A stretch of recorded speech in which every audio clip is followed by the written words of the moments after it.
Hello everyone, if you're new to my channel, consider liking and subscribing. It will make me feel wonderful if you do that. Thanks. By the way, I also have another Naruto and Luffy fanfiction channel. If you are interested, link is in the description. Alternate Marineford by TheIntrovertRin. We're going to start this off straight away at Marineford. A lot of things are not canon. Luffy has the powers of Joy Boy on top of his rubber power. Together with the help of the revolutionies, can he manage to save Ace? I don't own anything. Member list: Warlord Garrick Russell, Warlord Leilani Morris, Yanko Taz Peterson. Adios. Chapter 1 On the island of Marineford, where Marine headquarters is located, there's a large city that houses the families of Marines. Those residents have been evacuated. They watch on monitors at Sabah, the archipelago. As the execution draws even nearer, reporters and cameramen from all over the world gather at Saboti. They stand ready to send word to the world at a moment's notice. The patrol ships which were sent out by the Marines have all been sunk, and Whitebeard and the Spades are yet to be sighted as the tension at Marineford runs high. Only 3 hours remain for the execution of Portgas Diaz, the captain of the Spade Pirates. In the Marine headquarters of Marineford, well-known Marines have been gathered from all over the world. In all, over 100,000 elites are there waiting for the final battle. 50 battleships are stationed around the crescent-shaped bay and island. Countless heavy cannons are set up along the coast. At the very front of the troops, visible from the port, stand the 5 warlords who hold the key to the battle: Boa Hancock, Dracule Mahawk, Don Quixote Doflamingo, Gecko Mariah, and Bartholomew Kuma. And at the rear of the place atop the towering execution platform, the center of the incident, Portgas D. Ace has kneeled down in front of the crowd of Marines, which stood there to witness their execution. Ace won't say that he is confident that he will make it alive of the damn show of the Marines. But he is certain, and the feeling that his brothers had already invaded and held down clarifies that he won't be dying today. He is bloodied, tied down by sea stone handcuffs, and have not taken a bath since ages. But all Ace wants is that his stubborn, stupid brothers have arrived here, make it alive of it. Ace can already feel his adoptive father, Dragon, through his weakened hockey and the shadows. Before his eyes, protecting the platform, are the Marines' greatest military force, the 3 admirals. All of the forces of justice imaginable have gathered to prevent Ace's rescue and wait for the Whitebeard pirates, which are a major threat. I'm going to tell them everything. All right, Garp. Sengoku side-eyes his best friend who stands beside Portgas D. Ace. Garp looks at Ace and gives a soft smile. Do what you want. He knows and believes that Ace won't die today. He just can't. Sengoku stands in front of the plaza and side-eyes the criminals, the ones to be executed on this fateful day. He doesn't see any sign of fear in the men. Instead, there is a bit of awe and fire fist. As he looks at the people gathered below him, Sengoku scoffs and grabs the Den Den Mushi. Gentlemen, I have something to tell you. Sengoku starts as a seagull rests on his cap and a Den Den Mushi on his left palm. Portgas D. Ace. This man will die here today, and there is great meaning in his death. He hears the said man scoff at those words, making him glare at him in return. Ace, tell the world the name of your father. Ace gives a glare to the man, and then a cocky grin stretches across his face. His eyes lit in mischief as he answers. I have 2 dads. One biological and one adoptive. Which one you want to hear about? Ace's grin stretches on his face. The crowd is silent, and Sengoku feels himself getting mad. Ace, seeing Sengoku, continues speaking again. My biological dad is the late Pirate King, Gold D. Roger. The crowd plus the people watching the execution gasps in shock. Reporters drop their notepads in shock at the huge news of the Pirate King's bloodline, which still lives. My adoptive father is the Revolutionary Dragon. That earns more horrified gasps, but the proud grin on the face of Ace never ceases. Sengoku scoffs as he held the snail a bit tighter. As you can see, we are here to execute Gold Ace, today. We must eradicate the cursed bloodline. You can't execute me, Ace says with a smirk, and the confidence in his voice doesn't seem fake. You can't execute me unless it's for my own crimes. You can't execute me for the crimes of my fathers. Shut up, Sengoku growled. You have to be executed today, whether you like it or not. It is essential to end the pirate. Ace rolls his eyes and looks at Sengoku with a deathly glare. Dare speak that again and I swear to break your damn mouth. Ace spats. Sengoku chose to ignore the words of the feral man and continued speaking. As for how this 20-year young man is Roger's spawn, Ace growled, is solely due to his mother's immense willpower and determination. Portgas D. Rouge carried the child for 20 months in her womb. She succeeded in deceiving the whole world. All of it for giving birth to the spawn of a devil. Shut up. The chains attached to Ace threatened to tear off. How dare you speak the name my mother from your damn mouth? Should I remind everyone the horrible deeds the Navy committed? The genocide and infanticide which killed thousands of pregnant women and infants only to eradicate the baby me. Only to send an infant to death, who didn't even know for what he would be killed for. I said shut up, Gold Ace, Sengoku growled as he began to continue his speech, ignoring the growling young man. Sengoku was getting pissed off bad. You have no right to speak. So, shut up and wait for your impending doom, you. No I won't, Ace growled. The voice resonated throughout the battlefield. Everyone stood with silence, except for the raging waves which crashed on the shores. I won't. The lies, the propaganda of the world government, which you Marines spread about pirates, about my father, about Gold D. Roger and not Gold Roger. Don't you feel ashamed of speaking countless lie? Tell everyone that Roger was not a devil incarnate. Not someone who deserved his execution. Not someone whom you captured but who gave himself willingly to the Navy. What does the fucking pompous old men of the elders fear so much of the last island, to make an adventure-loving man? A devil, a monster, a criminal? I told you to shut up, Sengoku growled. Ace shook his head and couldn't believe these guys are the bearers of justice. You're to be executed in the name of absolute justice. Absolute justice my ass. Ace rolls his eyes and spat in disgust. If justice means to sacrifice thousands of innocents for one man, for a truth, then you should die out of shame, Fleet Admiral. Sengoku at this point snaps and switches off the Den Den Mushi and slaps Fire Fist Ace, making him bleed from his mouth. Ace snickers at the desperate attempts of the Fleet Admiral to hide the truth and began laughing. Sengoku glares the boy and was about to say when Garp cuts him off. Sengoku. Garp's calm, cold voice reaches the Fleet Admiral and he gets out of his daze. You are not supposed to do that to my grandson. Refrain him from speaking then. Sengoku rolls his eyes and switches on the Den Den Mushi. Garp nods and looks at Ace, who was happily grinning at his successful self-mission. He had told the world the truth after all those years. Now it's all up to the people to believe it. But he knows certainly that Morgan would likely come for him for the news and then will be the time to strike. To present the world with proof. For people who have lost their loved ones, their sisters, their mothers, their wives, their children and so many people to come forward and present their side of stories. Standing in the shadows, a man snickers with proud. Yeah, he has raised the brat correctly. Find the opportunity and strike. He was sure now that many countries affiliated with the world government will question their decisions. Fleet Admiral. We have a report. A Marine from backstage yelled. The gates of justice have begun to open without anybody's orders. We cannot contact the control room. This was just the beginning of the war, and Marines have already begun to lose their control. On the other side, in the Tri-Current, the battleship filled with escapees from the Impelled Down, in reality led by Straw Hat, Luffy and the Chief of Staff of the Revolutionary Army, Sabo, is being led to the war, to rescue the ass of their big brother. The ship was filled with prisoners, follow Buggy the Clown, accepting him as their captain. On one side, away from the madness of the Buggy team, standing beside the railings are the former warlords, Crocodile and Jimbei, along with Ivankov, Sabo and Luffy. Luffy, after getting himself poisoned with exhaustion in his body language, eyes his big brother, Sabo, who presses his lips and give a glance to Ivankov. He hopes Eva-san could handle the situation. Sabo, Luffy whined. I need it, please. Sabo understands the importance of it, right now. They have a war to fight and can't stand their grounds, unless they have full power. Luffy, after losing 10 years of his life, from exhaustion should not even run around freely, but he can get healed by his mother. And that would be a huge help. Sabo nodded at Ivankov, before flashing a sorry grin for the problem they were about to put him into. Luffy grinned cheerfully and stood up and without warning, flipped in the air and dived into the ocean with a splash. Sabo quickly checked the reaction of the people. He could see Jimbei about to jump after his idiotic brother, and Crocodile stare wide-eyed as the teenager jumped. The escapees freaked out on the deck and a pale-looking Buggy, whose face became more paler, thinks fighting in a war without the insane strength of Straw Hat. Don't worry, I will be with him, Sabo yells midway as he jumps after Luffy. Ivankov rubbed his temple.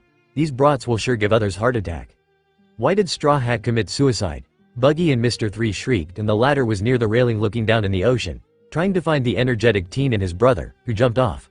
The ex-prisoners pitied Straw Hat and his brother and thought that Straw Hat committed suicide out of frustration that his brother is about to be executed. Buggy the Clown and Mr. 2, Inazuma said in a calm voice, his hands holding his wine glass. No one is committing suicide. Please refrain from creating panic. That made Buggy and Mr. 2 relax a bit. But not completely. Aren't they both fruit users? Crocodile asked as he still can feel the wind, which is unnatural and speeding up their boat, especially the dark clouds.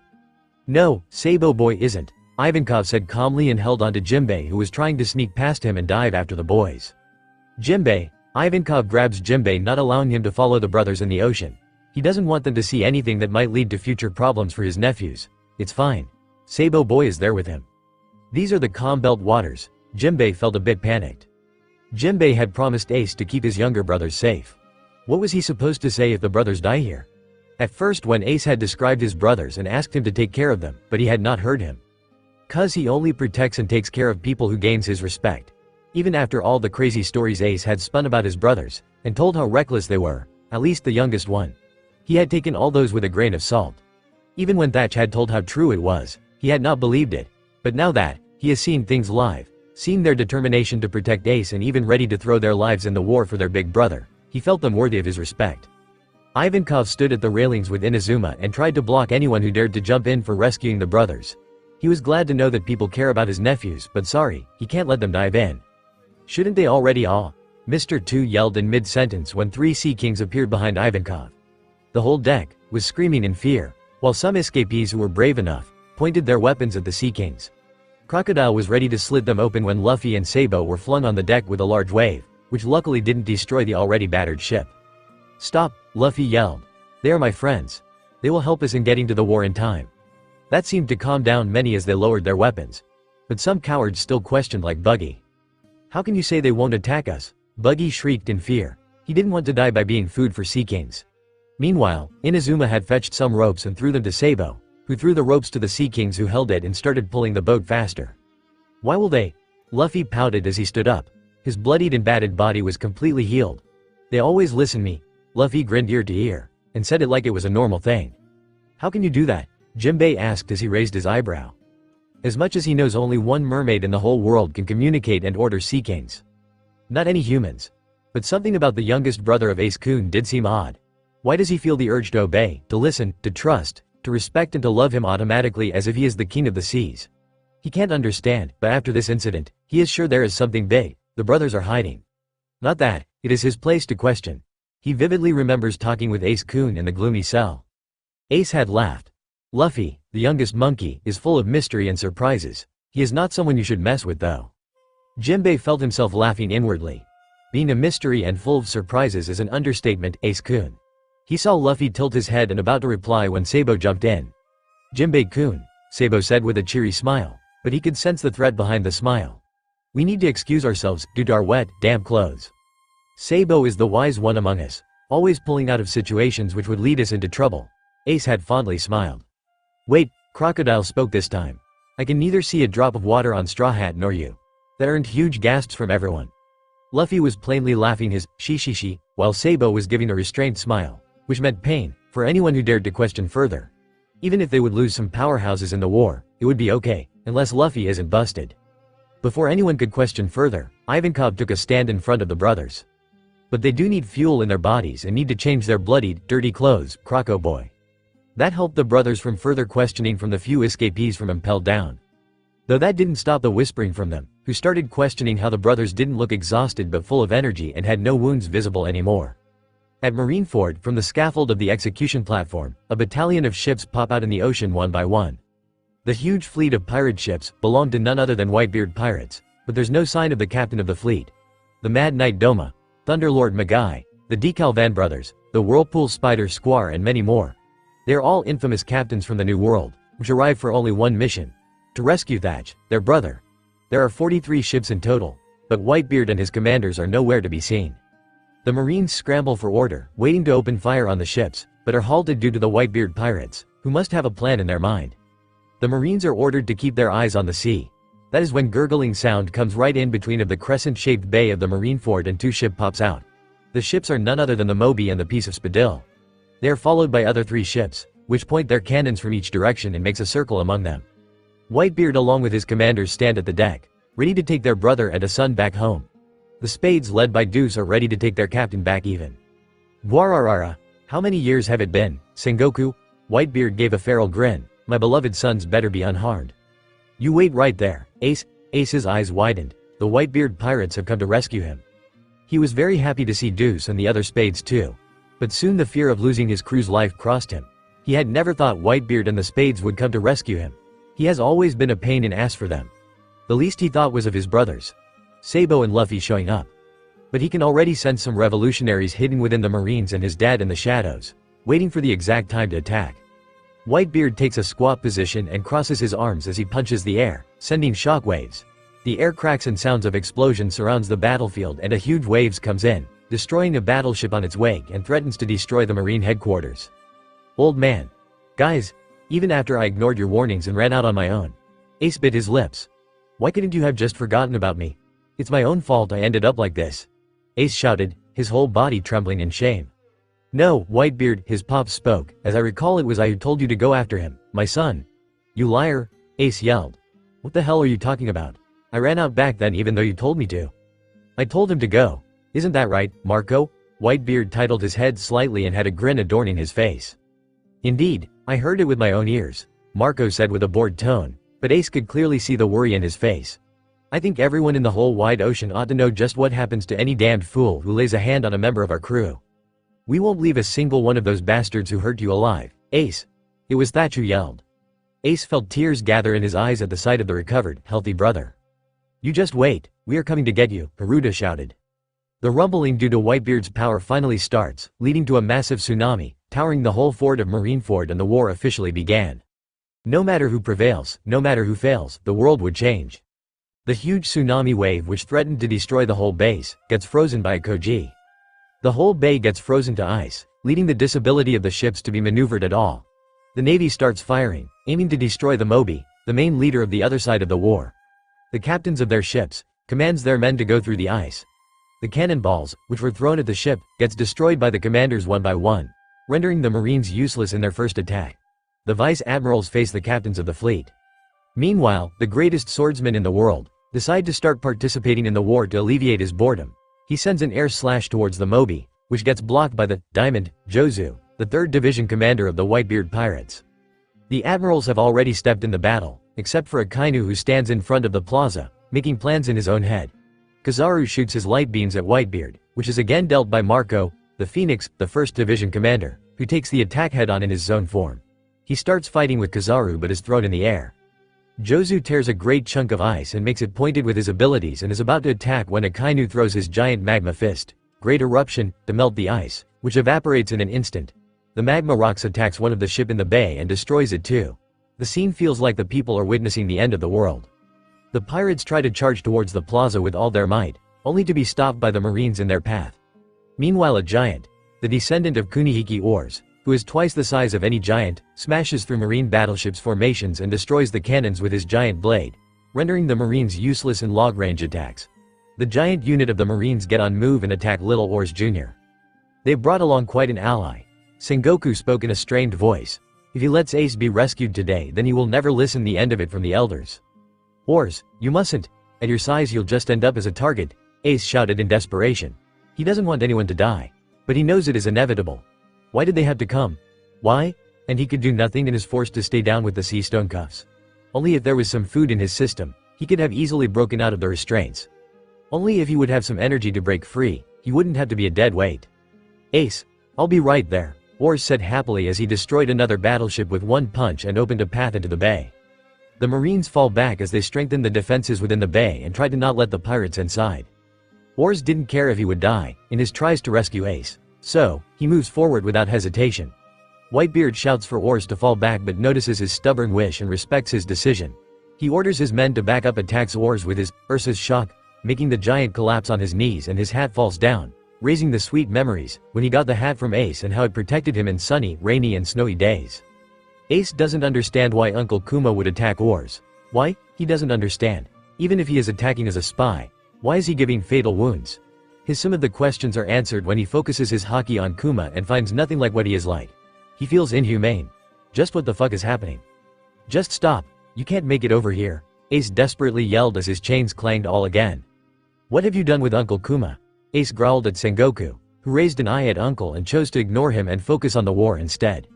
Ace's attention is snapped when he hears the firing of guns and sees Ors bleeding from his head. Ors manages to stand on his one knee but is again attacked by the cannons. Ors, when feels like he can't stay up for too long, attacks the platform where the warlords stand. But unfortunately, Doflamingo uses his ability to cut his leg off. Ors, Ace yells as tears roll off his eyes. Ors moves his hands forward, and is just a little further from the plaza, when a pissed-off Mariah uses his shadow technique to kill Ors, making Ace cry by dropping his head on the scaffold. Ace feels this all is happening due to him. He feels regret and all the negative emotions which were chased out by his brothers, his adoptive fathers and his family. They all return to him in full force and blame him as a demon for causing pain to everyone. On the other side, Kobe runs from the war. The body of the people which fall, scar him. He feels like he can't do a thing among these outrageously strong people, who are collapsing all around in pools of blood. Helmeppo is just behind him. They stop to halt at an alley, where they see a Kainu from a corner talking to a marine soldier, who is visibly trembling, who doesn't want to fight and gets killed by him. In the battlefield, another path to the bay is opened by the ice witch Whitey Bay, by pushing her ships through it. Meanwhile, Sengoku calls up Suru and orders that it's time to begin their operation, and on the other side, Whitebeard senses that the Marines have something up on their sleeves. Garp sits beside Ace and questions himself if being a Marine would have helped him to escape his impending doom. But all he feels that Ace would have been executed the day when his heritage would be revealed. He remembers how his blonde grandson had questioned him when he had been showing his anger, cause his grandsons were taken by dragon and he wouldn't be able to make them fine Marines. "How do you think being Marines would have protected us?" Sabo had said on the call, and he could hear the other two brats in the background. "I could protect you. You could only protect us if you could guarantee that we would have landed on your ship and not someone else's. Could you guarantee that?" Garp was left stunned. It was true, he can't control that part. "What if we landed on a Kainu's ship?" Sabo's angry expression was clear on the snail. He could hear the agreeing voices of the two brats. "He would kill us in an instant. He won't even leave me. Between Ace and Luffy, I just look like them. I would be dead without any reason." "But Brat, do you think that they would hesitate in killing them? When they never hesitated in killing the innocent civilians in hunt for a baby Ace?" That was the day he realized no matter what he would try, this day was inevitable. But he knows the strategy of the Marines and fears what will happen ahead. He just wishes that his son comes out and takes Ace away and the other two brats, who are sure to come after their big brother. "What are you doing here, Garp?" Sengoku hardens himself at the sight of his best friend. "If you try anything at this point, I will show no mercy, even for you." HMPH, Garp looks at the sky. "If I meant to try anything, I would have done it long ago." Garp grinned as he spots specks on the sky. His grandson's ore is coming from them. "Speak of the devil, I am certain Ace won't die." His grin gets brighter and bigger. Sengoku felt himself getting more pissed off at his best friend's words. Garp looked at Ace and grinned. He can see Ace feeling the same presences as him. But there is something back in his eyes, which he had not seen after he had been taken to the Revolutionary Army's base. He pats his back and wishes that those dark eyes goes permanently. Executing Ace without regard for the scheduled time? If they do a thing like that, Kobe says in a horrified tone to Helmeppo, who looks at the sky and points it to him. Something's falling. When the hijacked battleship got struck in ice, they started to plan what to do next. Sabo tells them that they have to push the ship backwards, which they could easily do with the Sea Kings. Then a Den Den Mushi rings up, cutting the tension in the air. Calling all ships and all troops. Objective TOTS, change formation and prepare for General Strategy 3, preparations are to be executed flawlessly. Once they are made, we will execute Ace before the scheduled time. We have gotta hurry. Everyone shouts and Sabo fetches his Den Den Mushi and calls up Dragon to inform the news. As soon as Dragon picks up, the ship goes upside down and the Den Den Mushi almost slips from his hands. The ship does a flip in the sky and start falling off the cliff. The next thing Sabo knows is that they are falling from the sky and Luffy is by his side, holding his hand tightly. The wind pressure from falling doesn't affect much and he sees Luffy scrunching his eyes in concentration. After all, neither the winds ever go downward, nor Luffy has tried it before. He barely manages to keep control on weather and the winds when his emotions runs out of control. Like right now, how the dark clouds have clouded the sky. Sabo manages to tell the Marines dirty plans to Dragon in the air, while the escapees continues to scream. The wind makes the falling not too hurtful, but the height and fear sure clutches everybody's heart. They keep yelling and pointing each other to pinpoint their fault, and Sabo gains a tick mark at their stupid behavior. "Shut the hell up," Sabo yells. "Let Luke concentrate, otherwise you will be smashed to death." That does affect everybody as they try to be quiet and feel that the wind is not touching them, but it is making a slope for them. But still the ice below haunts them, waiting for their deaths. Luckily the ship falls in the ocean and breaks in two. Jinbei dives below to fetch the fruit users who have fallen in the ocean. "Luffy!" Ace yells at his brothers. "Sabo, AC!" The two brothers shout in glee at finally finding their brother. "We finally found you." Luffy waves his hands enthusiastically and Sabo gives a huge grin, but a frown quickly finds his face. The Marines are a bit startled by seeing Crocodile, Jinbei, Ivankov of the Revolutionary Army and the escaped convicts from Impel Down. "We are here to save you," the brothers yell as they catch their breath and take battle stances. "Garp, are they another members of your family?" Sengoku yelled at his best friend, who was grinning like no tomorrow. "Bawahaha," Garp snorted. "Now I am certain Ace won't die today." Garp pats the back of Ace, who is bewildered. He didn't wish his brothers to show up, but he knew they won't leave him behind to die. He sniffles the snot which threatened to escape. Crocodile vanished into a cloud of sand and suddenly Luffy and Sabo were gone too as an explosion of dust appeared behind Whitebeard. Crocodile went flying away from Luffy straight to Sabo, who slammed the ex-warlord to the deck with his sea stone-coated pipe held to his neck. Now, Crocodile, let's not make any rash decisions that'll make you lose your head." The venom in Sabo's tone sent a shiver down every nearby pirates and marines in the vicinity. Bloodlust seeped steadily into the air surrounding the second-in-command of the Revolutionary Army, and apparently Crocodile realized it was a fight he wouldn't win because he held up his hands and vanished again into a cloud of sand. "You brats." Whitebeard grins widens as he sees Syra, aka Luffy, and a blonde brat, whose voice he recognizes as Cyan. "Very well. Are you brats here to save your brother?" That got a glare from the two. "Why would we come here then?" Sabo rolls his eyes in disbelief. His patience is already running low, from seeing Ace tied to the shackles on his knees, like a cattle waiting to be slaughtered. He is even pissed off that the darkness which he could clearly feel from Ace is returning back to him. That angry, self-hating Ace had gone, but right now it was there. And he is pissed off for the fact that they aren't with him, to console him. They should be there to eradicate that darkness, that self-doubt forever. That's right, Luffy gives his D-grin. "It's not one of your small missions," Whitebeard side-eyes them, which directly pisses them off. "It's war." "Old man," Sabo gives a very sweet smile. "We know what we are doing and getting into. It doesn't matter if I have to use my powers in front of the whole world. I'll do it." Luffy takes the position of gear second and Sabo's hand tightens over his pipe. "I don't care, we'll save Ace." Whitebeard raises his eyebrows at the statement. He knows the brat is full of secrets and he is just about to give those up in favor to save his brother. He grins at that. He likes them more now. "Very well, don't get in my way, brat," Whitebeard grinned. "We'll do this however we damn well want," Sabo gave a feral growl. "We'll be saving Ace ourselves," Luffy's face made a feral grin. The people, the pirates and marines alike stare at shock at the two brats who are competing with Whitebeard himself. How the heck are the brats talking so casually with Whitebeard? What's with their confidence? Why the hell wasn't Whitebeard crushing them, but rather smiling? Before heading towards the platform, the brothers told Whitebeard about the freaking disgusting cheap method of marines of executing Ace before time. Whitebeard looked at the little brat, who had grown a lot since he had seen the crying boy in hands of Ace. The little boy had power overflowing from his little body, barely able to hold it down. Whitebeard have lived long enough and sailed on the unpredictable dangerous seas for more than half a century. But he understood why the little brat made him question certain things. He had sailed the seas and had known how the sea would favor some individuals, how it will respect each and every command of certain people. But they were merely same myths in his times. Not even Roger was spared from the merciless storms sometimes. But the kid was storm itself. The way the waves were startlingly calm near Moby while they were treacherous in other parts of Marineford supplied him with the answer which he had always looked for. Why had the brat felt like ocean? Now the answer was clear. As unpredictable the ocean was, so was the little straw hat. And it all clicked now. Being the true son of sea was the only answer which his brain supplied him at the moment. Sabo and Luffy jumped in the battle and Sabo watched Luffy's back every time for any oncoming attacks, as Luffy did likewise. They charged with their fists and pipe against the marines. They were not even away from the Moby, when an asshole of an admiral, Kizaru, decided to show up. Kizaru was manifesting his light attack, making Sabo clench his teeth.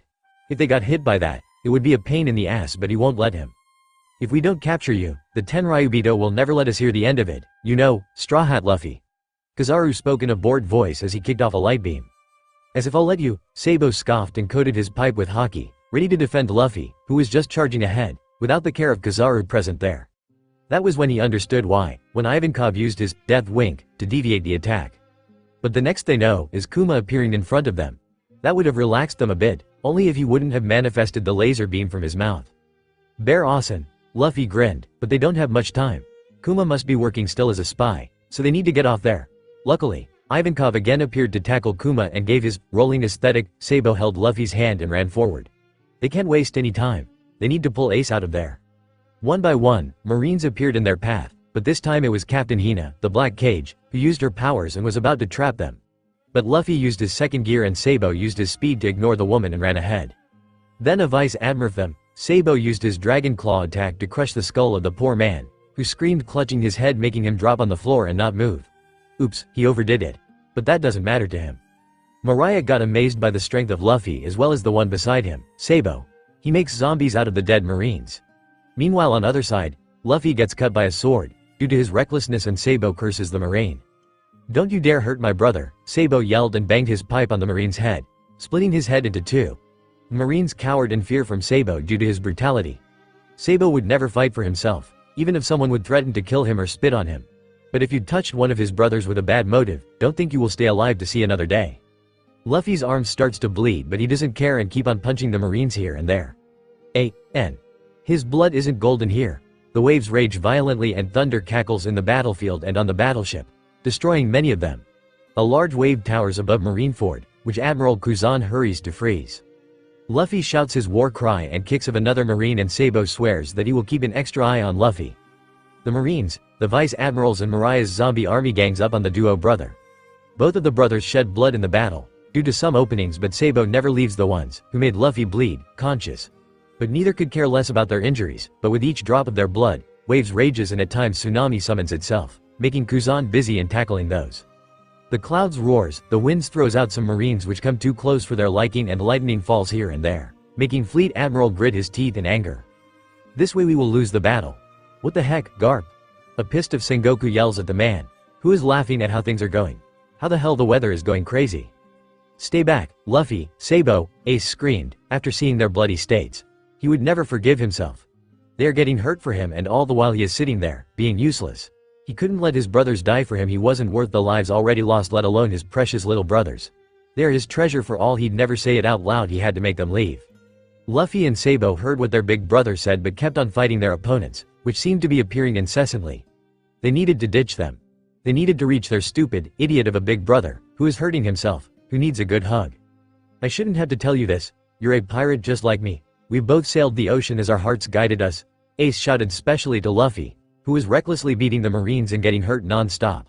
I have my own adventure to live. I have my own friends. I don't remember asking you to interfere. Then he paid attention to Sabo, who got a hit on his head at the instant. Why, Sabo? Why? Why did you come? Ace shouted desperately. Don't you care about your cover? About your anonymity? Why are you throwing everything for me? In the background, in the battlefield, the pirates chant about saving Ace, which is completely ignored by the one to be rescued. His heart have began creating walls all again. Weaklings like you. Coming to save me? Do you really believe I'm going to forgive you both for that? That is humiliating. Get out of here. Luffy, Sabo. Why did you come? Ace shouted angrily. Please, don't let me drag you both into this too. This is my problem, not yours. You promised to not die. What the hell are y'all doing even there? Luffy shouted in anger. Ace had never seen him this angry, at least not after what happened in Moby. The winds howled, suppressing all the voices except for Luffy's. The thunder cackled on another battleship, and the bitter rage of Luffy got leaked on a poor Marine. Luffy's anger was rare to see. And if Luffy's angry on someone, then the nature itself will be angry on that poor bastard. Luffy's anger turned him into a cold and serious person, making everyone who knows him unnerved. Luffy went still with rage, and that was more terrifying than Ace would like to admit. And right now, he was pissed off with what he can see for sure. Ace, don't be an asshole. We're your brothers. Ace was sure Sabo was rolling his eyes, even if he could not see that. Even if he could only see people getting crushed by his claw-shaped finger. Ace bit his lips in misery. He doesn't like seeing his brothers getting hurt. Not at all. Then, Ace's eyes met that of Sabo, and he could see the dark eyes, filled with anger, but not for him, for the Marines. Sabo was full of rage, yet with a calm demeanor as he crushed the Marines, and those Marines never got up for another fight. Sabo did look calm but held anger that was being unleashed on the enemies. Sabo, unlike him and Luffy, could always think through his anger only to make his enemy's fate worse. But with Sabo, things could get more dangerous, as he was the mixture of both his and Luffy's anger. His anger was similar to Ace in terms of fight, and similar to Luffy in terms of seriousness and calm demeanor. But to add a cherry on top of those, he could still use his high-level intelligence through his anger. And right now, Sabo was very, very angry. Ace gulped. Yep, Sabo was very pissed off, and Ace would pity those Marines who would be on his receiving end. On the other side, Marines were freaking out for the fact that Luffy and Sabo are also Roger's kid. Sabo fills the accurate description from his height and face, and could easily qualify as Ace's twin, but Straw Hat Luffy could never. Ace's parents have died when Ace was born. So, there is no way that Luffy was also Roger's kid. Jinbei appears in front of the zombies of Mariah and uses his fishman attacks to make the zombies collapse. This gives a free path for the brothers to move ahead, after defeating the Vice Admirals and Marines. Chapter 4. The weather patterns, the raging seas, the stormy wind, which was not there a while ago, this all indicates to one thing. The three seas are here. And it all started after the rookie, Straw Hat Luffy with his other brother, landed on the battlefield. Sengoku eyes Ace. The duration in which Cold disappeared and Portgas d'Ace appeared seemed to be same. The same goes for Syra and Cyane. When they both disappeared, Straw Hat Luffy appeared and the Revolutionary Army got a chief of staff. Sengoku looked at the other blonde brother of Ace. This man looks exactly like the rumors of the chief of staff of the Revolutionary Army, the right man Hand of Dragon. Fleet Admiral, a Marine saluted. We have got information that we have chief of staff of the Revolutionary Army, the Blue Gentleman, fighting in the war. Sengoku nodded and raised a hand as a sign of dismissal. So, his doubts are perfectly clear. The Three Seas were indeed a revolutionary group, which acted as pirates, and two members of that group, Syra and Cole, left to become infamous pirates, while the other became the right-hand man of Dragon. Sengoku gave a very, very sweet smile to Garp, keeping his breath steady. Garp. But he hissed. Did you know your grandsons were the members of the Three Seas? Fire Fist Ace is Cole, Sabo is Cyan and Straw Hat Luffy is Syra. He sees Garp chuckle and Ace glare at him and it confirms his suspicions. Garp. Sengoku roared. I swear I'll kill you myself. All those years they had been searching for the identities of the masked pirates. And all those years, his idiot best friend knew them. Damn it, it's always his family which are the core of the troublemakers. He gives a sharp glare at Garp, who had the audacity to laugh, cause he knows he would never kill him.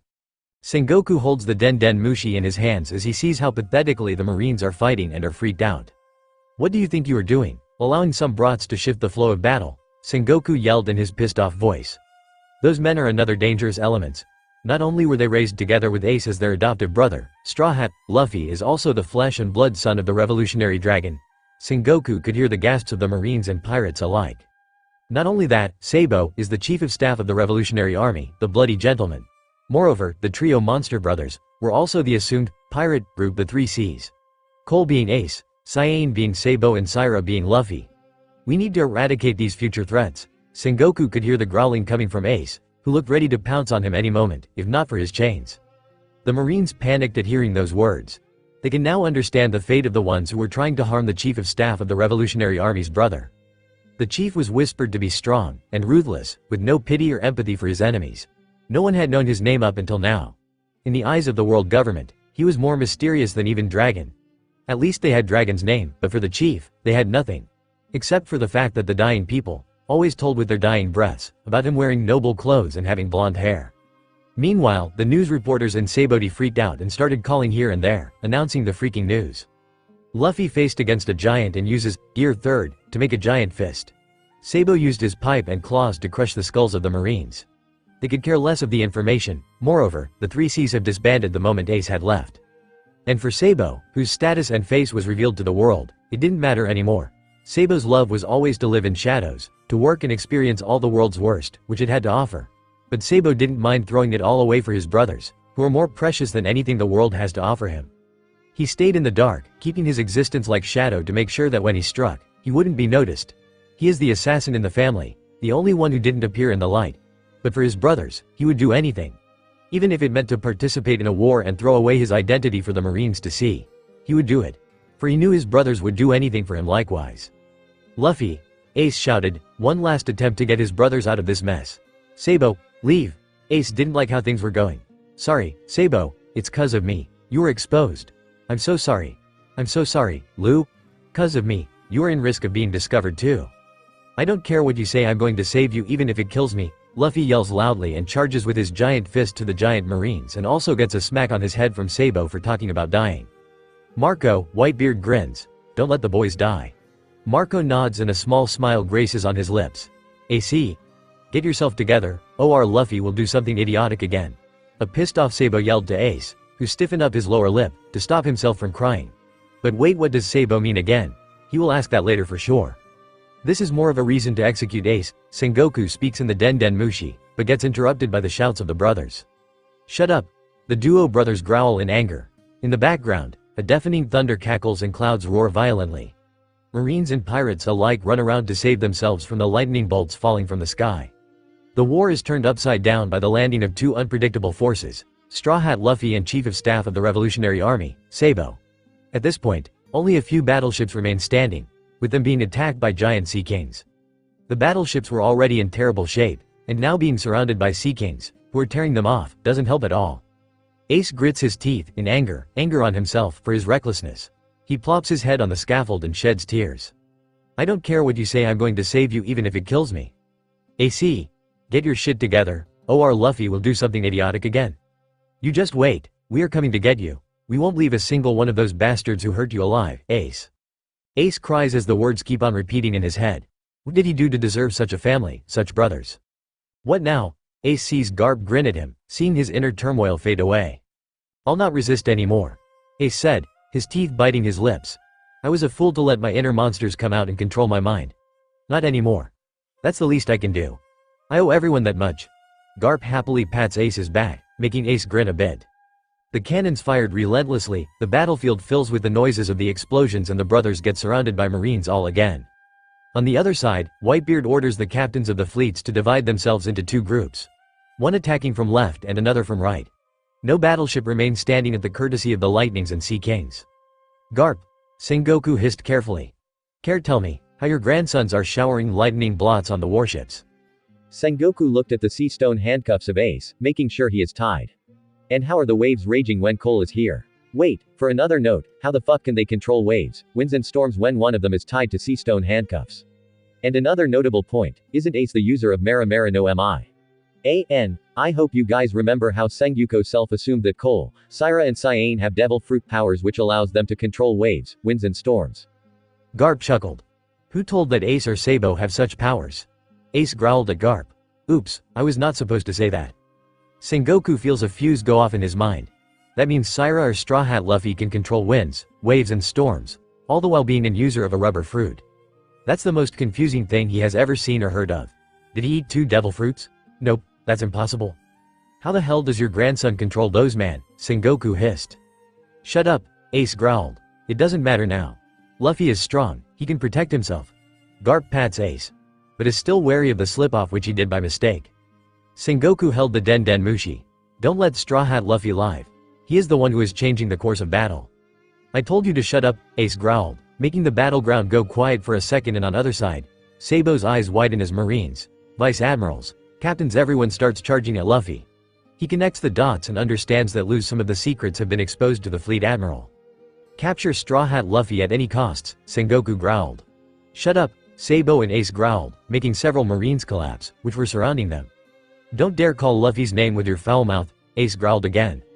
Tashigi and Smoker appear in front of the brothers but are attacked with one punch and thrown across the battlefield. Meanwhile, the brothers kept on charging full speed, escaping Marines. Out of the way, fool! Hancock kicks a Marine captain blocking her way to the brothers, or Luffy. Hancock. The captain pointed his sword at Hancock, who didn't hear anything. Do you, too, mean to abandon the Shichibukai? Silence. Hancock stood on her one leg, with her pet Salome at her side. I am so filled with rage that I cannot even hear your words. How dare you attack my beloved and make his blood flow? Hancock, who had seen Luffy's blood drop, shouted and left after the brothers. Hancock, Luffy grinned at her, turning back after hearing her voice. Ah. Hancock's face became flushed. He called me Hancock again. Lou, we gotta go, Sabo yelled, and cringed at Hancock's dance for Luffy. Yeah, Luffy landed on Amazon Lily in this story, which may or may not happen in the further future with the original story. Wait, Luffy. Brother-in-law. That sent a shiver to Sabo's spine. Hancock sprinted to them and handed the key to Luffy, who passed it to Sabo. This is the key to your brother's handcuffs. Luffy jumps in joy at Hancock's help and hugs her, and for a moment, the lightning bolts stop and the sky goes clear. Hancock, you really are the best. Thanks, I'm in your debt. Thank you, Pirate Empress. Sabo bowed to her genuinely. As Luffy and Sabo left, the sky turned all gray and the lightning bolts, the roaring clouds and the thunder cackles all were back. The Marines who believed that the weather was finally going to be fine, were disappointed completely. Impossible. The Pirate Empress was defeated, the Marines yelled. To think that he would embrace me so tightly, is this what they call marriage? Hancock, who was on her knees at the mere hug, thought, with her face flushed. On the other side, Ivankov, who was fighting with Kuma, is faced with a cruel reality.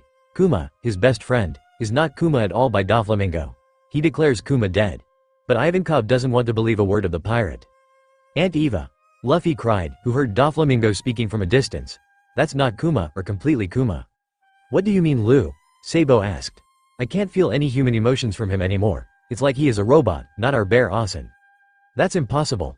This is most certainly the user of the Paw fruit, and that's Kuma. Come on, Kuma, say something, Ivankov yelled.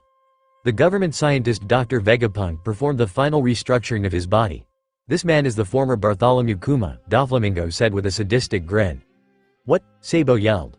Restructuring? Weapon? What the heck are you blabbering? This man volunteered of his own volition to take part in the government's research, becoming a test subject for its human weapon project. First came the hands, then the legs, all while leaving the original man's consciousness intact over an extended periods of time. They restructured each piece of his body, little by little. "You are lying to us. Kuma detests the government," Ivankov yelled in rage. He would never do such a ridiculous thing as placing his own life in their hands. Kuma starts firing on them with his laser beams. All the while Sabo, Ivankov and Luffy feel upset and Luffy's eyes become glossy. Kuma and Ivankov were their favorite uncle and aunt, after all. "There's no use shouting at me. Even I don't know what kind of deal the government made with this guy, and until mere days, he still had his original personality. However, right now, he has no memory of ever being human. He is nothing more than a monster. PX0. Doflamingo said in his sadistic voice, having fun with a boy shedding tears. "No memories." Luffy sniffled and rain started falling like cats and dogs, making it difficult for pirates and marines alike to move. Sabo hugs Luffy. "We need to save Ace. We can later save Uncle Kuma. I promise, we will come back for him." Luffy nodded at that and wiped his tears off and looked at Ace, who was also crying. He is sure that he heard all about Kuma right now. Ivankov kept on arguing with Kuma until he went ahead and started focusing his attacks on Luffy. Ivankov got pissed off and started fighting Kuma, forgetting to hold back at all now. "Damn it, Kuma," Ivankov yelled. "What are you doing by attacking your own nephews? I won't forgive you for that." "You can leave this to me," Ivankov shouted to Sabo and Luffy. "Everyone, go with Lu and Sabo and back them up." Roger. The candies of Ivankov followed the brothers in the direction of the execution platform, taking down the marines in their path. On the other side, Crocodile used his sand cyclone to remove the marines on his way, giving Sabo an idea, seeing the marines in front of them. Sabo spoke. "Can you create a cyclone like that?" Luffy nodded and said, "But it will require some concentration." "I will carry you, come on. We need to move fast." Luffy hopped onto Sabo's back and closed his eyes as Sabo ran forward. A mini cyclone started ahead of them, moving forward to the marines and throwing them back. When the path cleared, Dracule Mahawk stood in front of them. "My apologies, Red Hair. But I will not be merciful with my power." Hawkeye unsheathed his sword, Yuru. "Dracule Mahawk," Sabo said in a pissed-off voice. Create a bigger cyclone. We need to throw Mahawk elsewhere."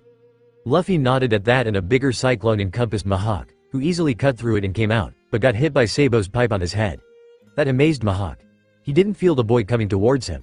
He smirked at the worthy opponent, but right now he needs to eliminate Straw Hat Luffy. Chapter 5. Luffy panted in exhaustion from creating cyclones.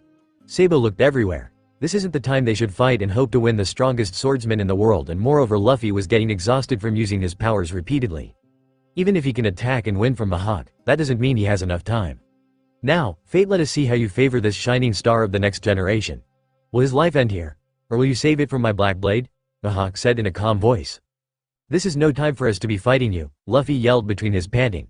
"We're here to save Ace." Mahawk lunged his black blade in the air, sending a cut towards the brothers, and Luffy twisted them and got the cut, instead of Sabo.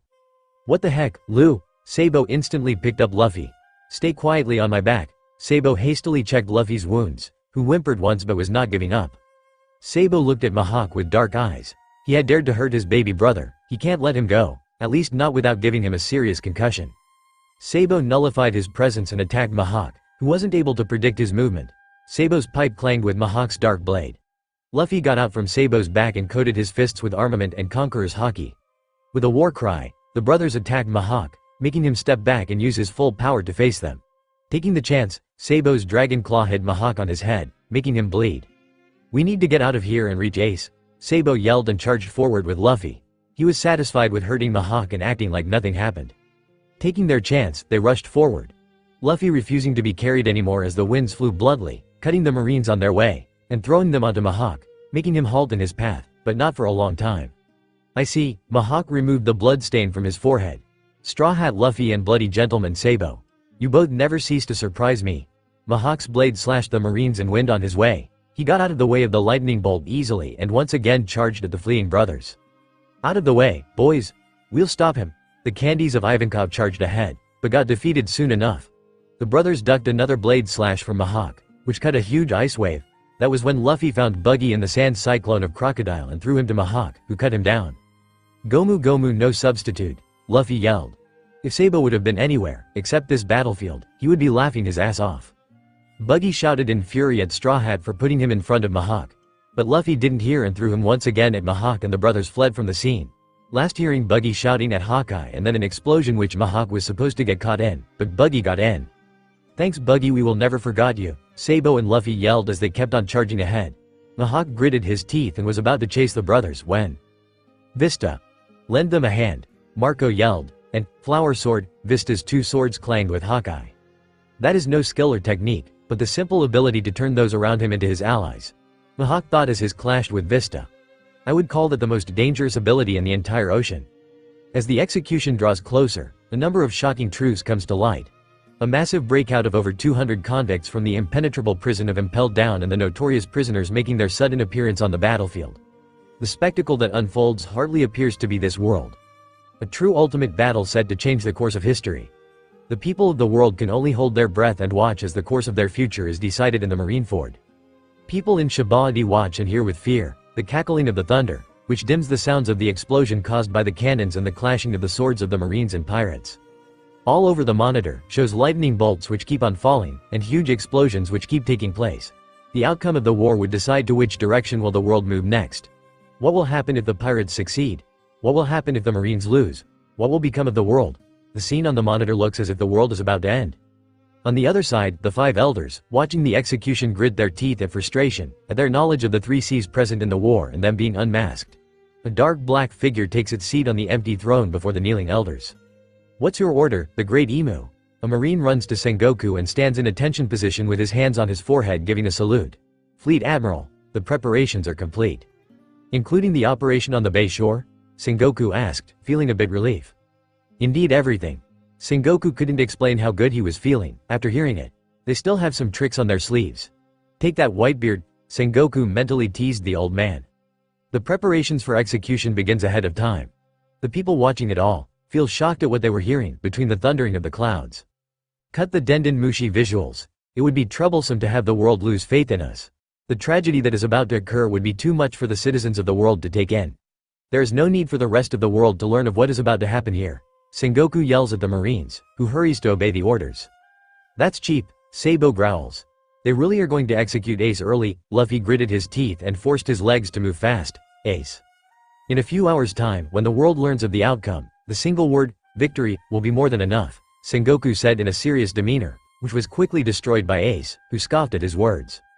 Approximately 1.5 hours after the commencement of battle, the Marines unveiled their master stroke. The human weapons pacifistas. This would have rapidly changed the flow of battle, sending it hurtling into its final phase, if only Straw Hat Luffy didn't appear. But it is known by no one, other than Sengoku, Ace, Sabo, Garp and Whitebeard. The pacifistas are of no use, due to the lightning bolts and the Sea Kings, which attacked them relentlessly. The next plan of the Marines was to drive the pirates into the bay and surround them completely with the human weapons, and the remaining few Marine battleships. Uncle!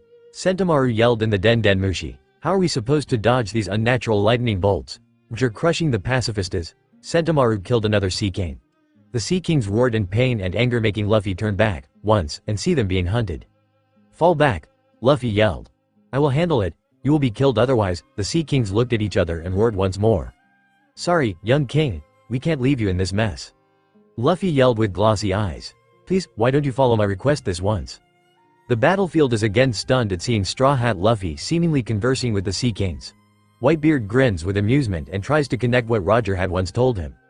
It's the order of your key, Luffy, Sabo yells and places his hands on his mouth. You can't yell those words in mid of a war. Sabo, Ace yelled in desperation, making the chains clanging. Take Lu back, he can't stay here anymore. No, Luffy began crying at the sight of another Sea King down. The winds raged and rain began falling all again, stinging at the wounds of pirates and Marines alike. I won't back off, they're getting killed. No, young king, we are here for you. Don't worry about us and save your brother. Marco, Whitebeard yelled. Protect the Sea Kings. Marco nodded at the order and began fighting Sentomaru. See, Sabo hugged Luffy. They're safe now, okay? He rubbed circles on the younger's back, calming him down. Luffy looked at Sabo and then to the Sea Kings and nodded. He wiped his TGED ahead, with his brother. The rain also vanished with the tears of the young one. Garp, Sengoku hissed again. I swear you that you will be murdered by none other than me. Care to explain how your brat is ordering the Sea King around? In response to his question, Ace growled at the Fleet Admiral, showing all of his teeth, ready to pounce and bite the man, if necessary. How should I know? Garp chuckled and Sengoku really feels like retiring right now. Sengoku have started feeling that this was a losing war, unless they do not remove Straw Hat Luffy. He holds the Den Mushi and yells all again. "What the heck are you doing?" Sengoku growled. "Kill Straw Hat Luffy. He alone is changing the war. We can't lose to the S-Pirates. Eliminate the Sea Kings. Focus on the lightning bolts and attack Straw Hat at any cost." The waves towered all again the Marineford, making Kuzan again freeze it. He has been doing the job of a freezer from the past 1.5 hours. Seriously, he is an admiral and is supposed to fight in the war and not to handle some stupid tsunami waves. All forces charge ahead. Whitebeard shouted. All troops charge at Straw Hat Luffy and Chief of Staff Sabo. Sengoku turned to the other Marines, fighting inside the square. As soon as the visuals have been cut, mobilize the encircling wall. Then we can both execute Ace and eliminate the threats and our enemies. Roger that. The Marines saluted. Ace is in danger. We gotta hurry. Luffy shouted and Sabo pushed another Marine to side and they ran ahead. But in front of them appeared Kizaru. "It's high time that we eliminate you both, Straw Hat Luffy and Chief of Staff Sabo," Kizaru says as he kicks another light kick.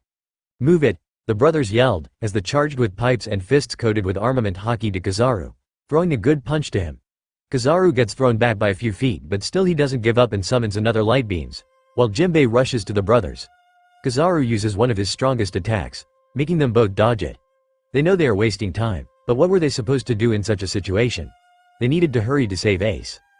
That is when their prayers are heard and a division commander of the Whitebeard pirates appear. Brothers of Ace. Izo carrying a gun in his hands ran forward to Kizaru to tackle him, with his division comes forward. "Don't waste your time here. Move ahead. We will charge at him." A.N. The birthday party never happened according to this story, so Izo never saw Luffy earlier. Izo indulges Kizaru. Curiel fights with Mariah and Vista fights with Mihawk. Ikoji working as a freezer for the oncoming waves. At least some serious hitters from Marine's side get engaged into a fight. Meanwhile, only one of the screens was still working in Saboti, which was stolen by Buggy Pirates. The pirates, which chose to follow Buggy due to his stolen luck, makes Buggy announce his connection with Roger in the Den Mushi. On the other hand, Sengoku is completely pissed off on Garp's family and now about the Den Mushi visual, which is still working due to it being stolen by the escaped convicts from Impelled Down. Everywhere all the problems lead to Garp's family. The lightning, Garp's family. The waves, Garp's family. The storms, Garp's family. The Sea Kings, Garp's family. Now the reason behind the stolen Den also is Garp's family. Garp. He swears he is gonna kill him. On the other side, in the Moby, Squar, an allied captain stands beside Whitebeard, talking to him. But as soon as he sees a chance, he plunges his blade through Whitebeard, yanking it out just as quickly as he yelled about a deal which doesn't exist. The pirates halt in their path and Marco's blood is outright burning. Marco flew up to slam one of the men he called his brother down. "Old man." Sabo and Luffy say in disbelief. Yes, that's right. The one who stabbed Whitebeard was one of his subordinate, a pirate from the New World, Whirlpool Spider. News reporters report to the news stations, in frenzy. A furious Marco ignores the attacks of Sentomaru and charges at Squar, who uses his sword to attack Marco even. "Why did you do this, Yoi?" The scream that left his mouth was animalistic as he pinned the man to the deck with his own hand. "Shut up, you're the ones who forced us into this," Squar yelled at Marco. Whitebeard stumbled on his feet and stood on one of his knees. In the background, the pacifists start to attack the pirates, while Sentomaru attacks the Sea Kings, which is not done for a long while.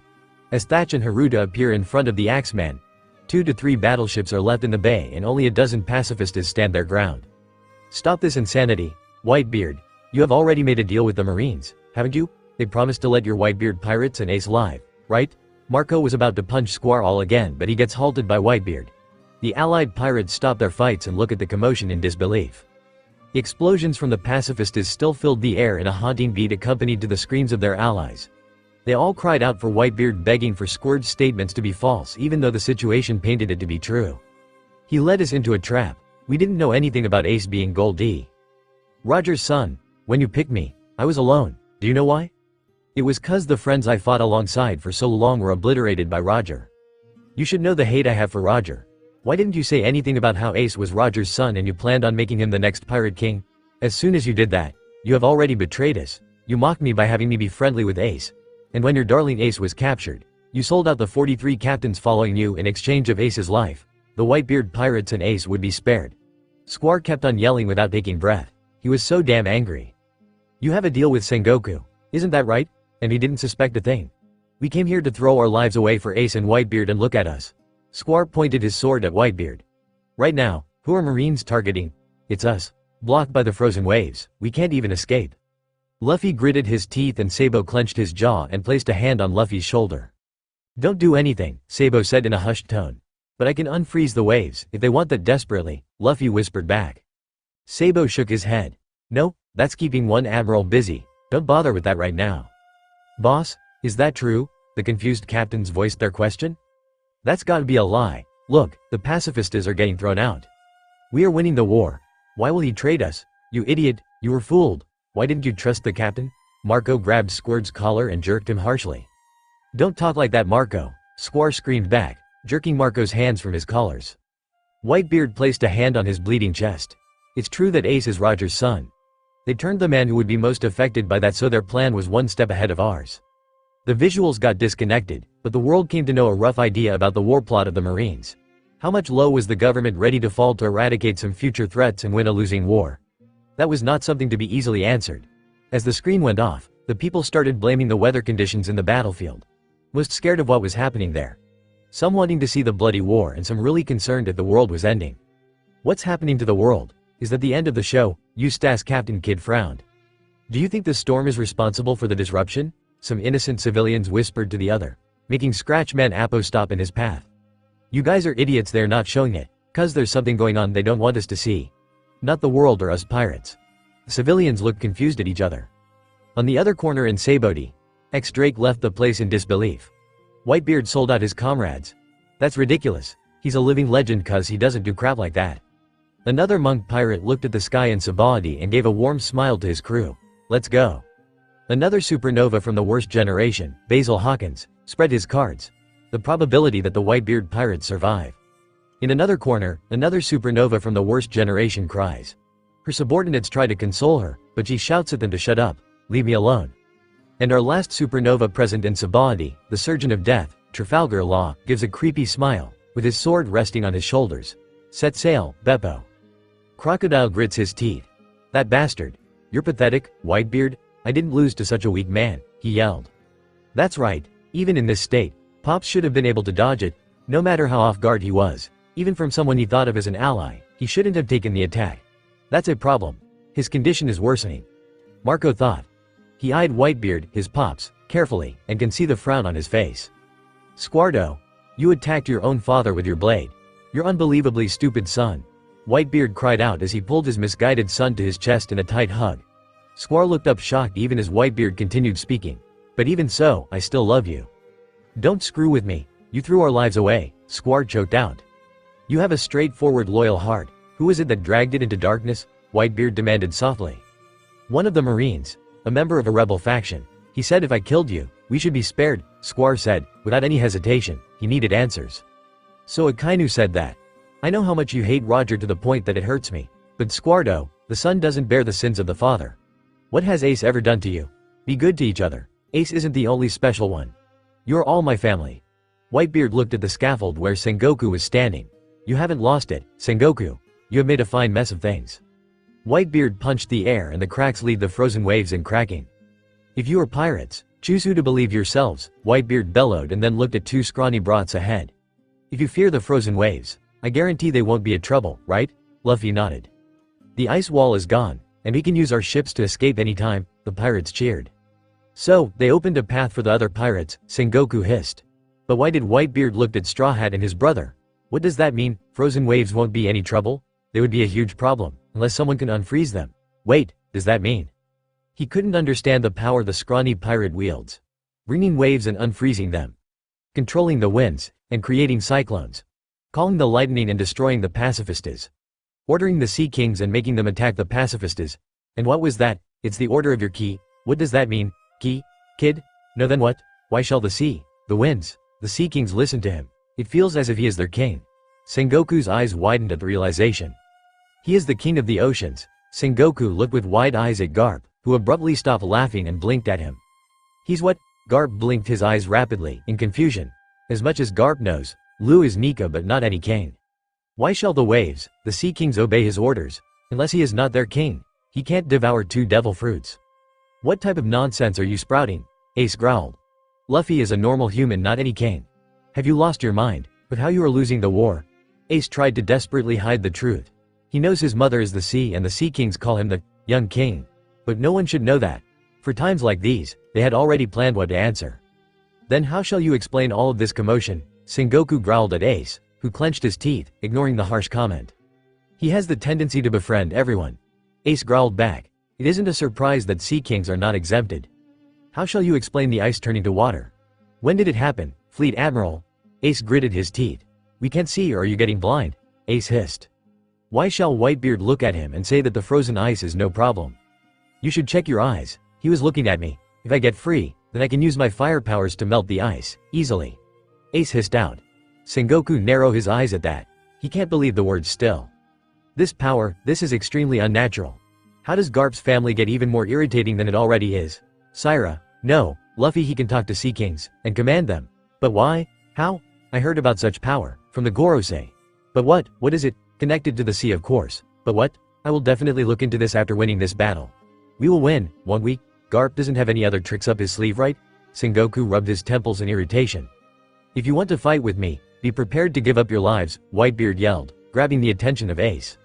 He didn't wait for an answer, he had a son to save, but he did hear the war cry behind him that told him his children truly did still have faith in him. Marco stayed on the Mobi watching Squar break down as he realized he had betrayed their father on the basis of lies. A weak man, am I? What an insolent man. Give me a break, Crocodile Brat. I'm only one man with one heart. They call me the strongest one out there, but I can't be it always. The new era doesn't belong to me. It belongs to the youngsters. And if I can bring one young life into the future, isn't that enough? Whitebeard jumped off the ship and landed on the battlefield, ready to fight. Divide the forces, quick, Sengoku yelled. 1/3 of the force fight the strongest man in the world and another third go after Straw Hat and Sabo. And the rest eliminate the pirates. The allied captains started following Whitebeard and clearing a path for him. Back up Ace's brothers, commanders, Whitebeard yelled at his division commanders, seeing the brothers wasting enough time on fighting the Marines on their own. He would say that he is impressed by seeing them hold on their own, without fear. He was sure they can reach Ace in due time. On the other hand, Squar regrets what he had done and kneels down on the Mobi, and Marco tells him to stop crying and do something to make up for it. The plan of the Marines start taking place. They ascend to the square, except for a few, which keep targeting Whitebeard, Luffy and Sabo. A giant Marine gets thrown by Whitebeard easily. Whitebeard pulls his hands in downward direction, to pull down the air. As a result, Marineford starts tilting and many Marines in the square come down tumbling, straight to hit the ice, and some unlucky ones are sent straight to the ocean. Whitebeard sends a shockwave towards the execution platform, but the two admirals stop that. The brothers land on a piece of ice, as the ice rink gets destroyed completely. If Whitebeard was allowed to continue using his power, then the island would have been destroyed in mere seconds. Luffy throws his arms above the wall, which leads straight to the square, and the platform where Ace was for rocketed himself and Sabo. Little Oars Jr. wakes up, shocking the Marines. The pirates cheer as Oars tries to move forward to rescue Ace all again, but unluckily he gets attacked by the cannons and collapses again. The Marines go haywire and Sengoku shouts, "Why aren't the walls up yet?" Fleet Admiral. A Marine comes running in panic and Sengoku already feels like crying. Sorry, but we can't contact the person controlling the control room. What? Sengoku yelled, questioning himself all again, if they would win this fight or not. That was the only one way that could have helped them in winning the war, with all the plans being flopped. Send Marines to check what's happening there, immediately, Sengoku desperately spoke. He really didn't want the 5 elders to yell at him. Sorry, sir, we have tried that. But it all seems useless. The Marines which we sent, never returned. Sengoku felt like another punch to his gut. What the hell is happening? It feels like they are utterly losing. Any plan which he devised today, were totally getting destroyed. Give the Den Den Mushi of the control room, Sengoku said, keeping his disappointed at the bay. Before the call could ring properly, it got connected to the main Den Den Mushi, announcing whatever convo, which was about to happen to the people in the battlefield. But poor Sengoku wasn't able to notice that. Why aren't the walls up yet? Sengoku yelled as soon as he heard the soft click from the other side, making a huge mistake, as he didn't notice that his voice resounded in the whole battlefield. I'm sorry, the people you are ordering around can't reach the Den Den Mushi right now. Do you want to leave your number so they can call you back? A stoic and serious voice came from the other side, with sounds of several papers fluttering, making Luffy completely still in their path of attacking a Marine, while Sabo grinned and bet the Marines with a newfound determination. Ivankov and Jimbei also appeared by their side, to prevent them from getting hurt, with some division commanders helping them already. Dad, Luffy and Sabo said with a huge grin on their face. Ace and Garp blinked, while Sengoku felt like he had heard the voice somewhere, and when he heard Ace mutter a small, "Dad," and Garp whisper, "Brat." He understood what was happening. "Seriously? Garp? You're the reason that I will get gray hairs." Sengoku cursed and grinded his teeth together. "What are you doing here, dragon?" Sengoku hissed, making another mistake. He either really ignored or out of rage didn't hear the loud fearful gasps and screams of the Marines and pirates alike. "If you have any complaints, the Revolutionary Army is not to blame. It's you." Dragon's voice resounded again throughout the battlefield. Goodbye. The call was disconnected, leaving a quiet battlefield, except for two brothers who continued to fight and took this opportunity to move forward. The cheery goodbye was a taunt, a punch to the gut of Sengoku and the last restraint to choke his best friend. In the battlefield, Whitebeards laughed and shouted, "Charge ahead, men, move to the plaza." "Garppp," Sengoku yelled in anger. "It's again your damn family." Sengoku chased Garp on the scaffold, making Ace laugh at the two elderly men chase each other like cat and mouse. Making Suru come and punch them on their heads, and making them behave like elders and not some kids. Sengoku took charge of the battle again. "Kizaru, go to the control room immediately." Sengoku started ordering around. They need to control the situation. He just wishes Kizaru can defeat Dragon, which he doesn't think so. But still they can try. He still needs a Kainu in this battle, in the battlefield. Sengoku turned towards Aokiji, who was still busy freezing the waves, which were never ending. One came, and Kuzan froze, and then next comes and occupies Kuzan all again. And when it would feel as if none would come anymore, one more pops out of nowhere. It's the complete fault of Straw Hat, Luffy. Akainu, eliminate Straw Hat Luffy and capture the staff of Revolutionary. Sengoku knew that this could be a huge mistake. A huge mistake to let Whitebeard advance. But if they can free Aokiji, then there will be a huge change in the war. The raging waves, the thundering clouds, the lightning bolts will all cease and the victory will be definitely theirs. Sengoku's face finally lit with a smile. He turned to see the executioners and saw them ready and waiting for orders. "We will now proceed with Portgas d'Ace's execution," Sengoku said in a cheery voice. The pirate raged and charged forward. They didn't want to lose their brother. Luffy and Sabo panicked at that, but managed to keep their calm. The square flooded with pirates fighting here and there, taking down Marines. "Give Ace back," Luffy shouted, as he used his armament hockey-coated fists to punch Akainu, with Sabo's dragon claw attack. But the bastard was way too strong for them to handle. And even if they could defeat him together, that doesn't mean they had time. Luffy was not doing well. Sabo was not that tired as him. Akainu was charging relentlessly, throwing magma fists, and they could do nothing except for blocking the fists. They did try to use their hockey powers, but the Admiral was too cruel. He wasn't giving them any chance. A magma fist came soaring to Luffy and Sabo's eyes widened, when he felt that his brother couldn't dodge that fist. His body moved forward to take the attack instead of Luffy and he closed his eyes shut, waiting for the attack to come. Garp's eyes widened, he balled his fists tightly and was about to enter the war, when Sengoku's hands pressed his shoulders down. He gritted his teeth, hoping for a miracle. Hoping that his grandkids could survive. This was the first time he felt fear, which he should have felt the very beginning of the war, when Ace's life was on stake, when Luffy and Sabo fell from the sky to participate in the war. "Sabo, Luffy," Ace's shouts rang through the battlefield, reaching their ears. Sabo felt he was gonna die, but he wouldn't regret it. He would save his baby brother. He could see how much he was exhausted by using his new attacks and controlling the storms and thunder since freaking 3 hours. He should have never let Luffy fight in this war. It would be totally his fault if Luffy died here. He won't let him die. But luckily, it was Whitebeard who appeared before the fists could attack the brothers and threw a Kainu other side. Sabo blinked his eyes repeatedly and felt no blooming shadow of death above him but a warm presence. He looked in front and saw Whitebeard standing and shielding them. "Sabo," Luffy cried and hugged Sabo tightly with his rubbery arms multiple times. "Don't do that ever again." The rain started falling heavily, which seemed like it would never end, and a loud thunder cackled in the background. The waves got larger than the previous ones and tried attacking Marineford, only for Aokiji to freeze it all again. "Brats," Whitebeard spoke and then turned back to see Luffy, who was on the verge of collapsing. He shouldn't have expected the brat to turn the war upside down. "You have done plenty," Whitebeard said and looked at Sabo. "Take care of him." Sabo held Luffy and was about to pass him to Ivankov, when Luffy shook his head violently. "I don't need it, there's no time. We need to save Ace." Sabo bit his lips harshly. He could either give up to Luffy's whims and let him fight or keep him safe with Ivankov, from where he will definitely escape after some time. He would also let him get into water for some time, but they were far away from there. It's better to have him with him and protect him, Sabo decided. "We don't have time. Let's go," Sabo stated, making Luffy grin widely. The rain vanished and the brothers charged ahead, with a renewed hope and force. On the platform, Ace took a breath of relief. He was just about to lose one brother, if not for his pops. His lips wobbled and tears threatened to leak. He plopped his head on the platform and allowed the tears to fall freely. He kept on repeating in his head, "They are alive, they are alive, they are alive."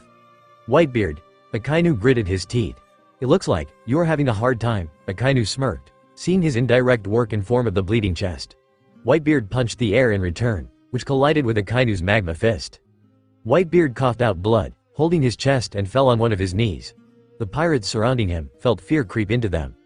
"Boss, Pops, Captain, even you can't overcome old age." Whitebeard, Akainu's hands engulfed in magma, ready to shoot Whitebeard.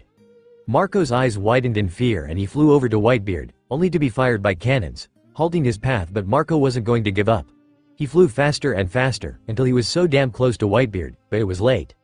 Akainu's magma fist collided with Whitebeard's chest, making a gaping hole in it. "Don't slow down. Men, all of you go get Whitebeard," Sengoku yelled. He was finally feeling some hope in winning the war. If one of the main boss of the war would die, then the war would probably turn to their side, making them the victor. The Marine captains, vice admirals all charged together at Whitebeard and some at Marco, to keep him on bay. They stabbed Whitebeard with their swords, attacked him with cannons and guns. Whitebeard pirates rushed to fight off the Marines, when Whitebeard lifted his weapon and ordered them to stay back. "You all think that this is enough to kill me?" Whitebeard spoke, but couldn't hide his pants. "I don't need any help." Whitebeard's pupils enlarged as he threw off the Marines stabbing their swords at him. "I am Whitebeard. If I die, will my death have any meaning? I know that I must watch over my son's futures. I can't afford to die. Right, Ace?" Whitebeard asked, and saw Ace nod his head rapidly, his lips lined in a thin line and stopping himself from crying. Marco rushed to Whitebeard and engulfed Whitebeard's body with his blue flames, hoping that would help, even if a bit. The rest of the pirates, like Jimbei, Cruel, Haruta, Vista, Jozu and many allied pirates of the Whitebeard stood at the back of Whitebeard. On the side of the brothers, the vice admirals kept on coming to attack them. Ivankov was taking care of most of them, allowing Sabo and Luffy to charge ahead. But then Kobe appeared in the path. "Kobe, I have to fight, or else nothing will change. This is a battlefield. I have to be ready to face him." Kobe steeled his determination, as he readied himself for a fight against Luffy. But before he could process anything, a fist collided with his face and he was thrown to the side. Sabo and Luffy kept on running ahead, for another set of pacifistas to appear. But luckily, before the fake Kumas could attack, Hancock came. She shielded the brothers and the duo could easily bypass them. "Thank you, Hancock," the brothers said together and charged forward to another group of Marines. "I'll show you the future right now if you want to see it that badly." Whitebeard, Sengoku crossed his arms on his chests and looked at the main groups. Luffy and Sabo stuck with Kuma, Whitebeard injured and his commanders at his back, with Marco healing him. "Do it," Sengoku ordered the executioners. With all the heavy hitters occupied, no one would be able to rescue Ace, and finally the war would end. "Finally, I can relax." Sengoku's lips curved upwards a bit in excitement. Ace closed his eyes shut, and gritted his teeth. Garp balled his fists tightly, readying himself. He had promised to not fight for either side, which means he can't do anything. He wishes that something would happen. "AC, pointless. Do you think I can't stop that?" Whitebeard said, but his voice wavered and he began coughing and placed a hand over his wound. "Look, Whitebeard," Sengoku grinned in victory. The blade was just mere inches above Ace, and it would be finally over. "Stop!" Luffy and Sabo yelled together, unleashing their conqueror's haki on the poor souls, while Crocodile slashed the already falling, fainted Marines with his sand waves. The poor executioners fell down, stumbling, the stairs. But for him, poor Crocodile gets tackled by Doflamingo, who was upset cause he didn't join him and accept his proposal. Several Marines fell down, leaving only some vice admirals and Akainu and Akwiji on the battlefield. "We are coming, Ace," the brothers shouted and dashed ahead. "Crap, he lost consciousness. Hey, get a grip." One by one many Marines start dropping to floor like stringless puppets. Ace's brothers. The pirates watched stunned as the boys dashed ahead, with Ivankov on their tail. That's the same royal type haki that the boss and Red Hair have. "Hey, it's not shocking that they both have it," another pirate spoke. "Remember 2 years back when the brothers came as the 3 Cs on Moby and used their haki? But I felt only one person using that time. That was probably Syra, meaning Straw Hat Luffy," another pirate replied. "It's not surprising that Sabo even has." Another pirate whispered to other. "All the 3 brothers have the color of the cane." "Those with weak wills, get back," a Marine with sword yelled. "They are not ordinary. They are the sons of the revolutionary dragon. It's not surprising that they have that ability," Vice Admiral Doberman spoke. "Don't let them escape this battle. If we let them live, they will grow to be a terrifying enemy." "Whitebeard comes first," another Marine standing in front of Whitebeard spoke. "He is injured. We can finally take him down." The poor Marines, needless to say, got crushed by Whitebeard with one swing of his naginata. Whitebeard smirked at seeing the brats moving forward with full speed. "Use all your strength to support Ace's brothers," Whitebeard yelled. The brothers were getting crowded by Marines and he didn't want them to spend all their energy there. Moreover, they both looked at terrible shape, especially the youngest. He can see his sluggish movements. The way he was punching, kicking and throwing the Marines with winds and using lightning was really taking a toll on the brat. Those brats are special. He can't let them die in this war. Nah, he won't allow the trio brothers to die here, he swears. "Show me what you've got, brats. If you carry the wool of D as well, then show me what lies beyond this age." Luffy and Sabo WKED by cannons and Luffy fell to the ground, making Sabo rush to him, and stood in front of his brother and beat the hell out of the Marine who was about to strike his sword at Luffy. Sabo noticed the Marines' number reducing and the Whitebeard pirates attacking them and giving them a path ahead. "You okay, Lu?" Sabo asked worriedly, seeing Luffy's hooded eyes. Luffy nodded and got onto his legs, still panting. "Hurry, Ace's brothers," the pirates shouted. "The Marines are focused on our boss right now," another pirate shouted, in between their clash with Marines. "If you let this opportunity pass, you won't be able to get past the Admiral." "We are going to push through, follow us," another pirate shouted. Sabo and Luffy yelled thanks and dashed. Sabo held Luffy's hands with one of his hands, to not lose him in mid of this bloodshed. "Dodge, brats," another pirate, Mr. 1, appeared at their side and took the blade attack of Mihawk. Sabo gritted his teeth. This Mihawk was following them everywhere like a creep. Luffy was getting way tired and they needed to reach Ace as soon as possible. But Mihawk wasn't the one to be stopped by Mr. 1. He jumped above Mr. 1 and was about to attack Luffy, specifically. Sabo coated his pipe with armament hockey, ready to clash with him, but Crocodile appeared and saved them. They were only a few meters away from Ace, more 100 meters to go. "Sorry, I need your powers," Ivankov said as he side-eyed his afro. A hand holding a wine of glass appeared. "Don't worry about it, Eva," Inazuma spoke and he jumped from the afro and started scissoring the path ahead and made a slope to the platform. The brothers grinned and dashed ahead. Ivankov and Inazuma stood at the entrance of the makeshift slope, stopping any Marines who dared to go ahead. The Marines panicked. Inazuma the revolutionary. "Luffy, Sabo, go," Inazuma yelled. "Thank you," the brothers yelled. "We're here, Ace." Ace's smile mirrored that of his brothers, as he saw them running towards him. Now, he can also perform some actions and not sit uselessly. "Don't let them get there," the Marines shouted and started firing the two brothers, with cannons. Luffy was about to slap them with wind when Vista jumped in the air and kicked away the cannons. "Go, Ace's brothers, release Ace." The pirates started motivating them, fueling the brothers. They jumped together, finally landing on the scaffold. Sabo crouched down to open the handcuffs, meanwhile Luffy grinned at Ace widely. "We have got the key, just wait." Sabo inserted his hands in his pockets and brought out a key and was about to insert the key. In the back, Fleet Admiral Sengoku, filled with rage, transformed into his Buddha form and Garp was grinning, finally seeing the brats halfway through the battle. "Yep, halfway cuz they still need to escape this hell together." "Wait, don't think I'll let you escape," Sengoku growled. But Sabo didn't pay any attention to him and inserted the key, but it broke into two, the courtesy of a light user, who had gained consciousness few moments earlier, after getting a good beating from Dragon himself. "Damn it," Sabo yelled. Luffy held the sea stone and closed his eyes in concentration and Sabo gritted his teeth. He knows after this Luffy's strength will be more down than it already is. But this time, only he can free Ace. His Dragon Claw attack could break Ace's hands if he tried, and advanced armament hockey was out of question, due to his depleting hockey. What happened? I just blacked out for a second." Sabo quickly looked at the executioners and found Mr. 3, about which Luffy had told him. He remembers him using wax. "Hey, you," Sabo pointed. "Make a wax wall, quick," he yelled as he saw Sengoku's fists coming down and then looked at Luffy, who had Ace's cuffs in both of his hands. Sengoku's fist landed on the candle wax, throwing the ASL brothers and Mr. 3 down the scaffold. "The platform is crumbling. What happened? Ace isn't dead yet?" "He's falling," the pirates and Marines shouted. "Fire." The Marines pointed cannons at the falling brothers. "Take out the whole platform." The scaffold blasted with a loud boom. "They won't survive inside that inferno," the Marines cheered, believing their so-called self-proclaimed victory. But from the dense smoke came out a blooming, brightening fire.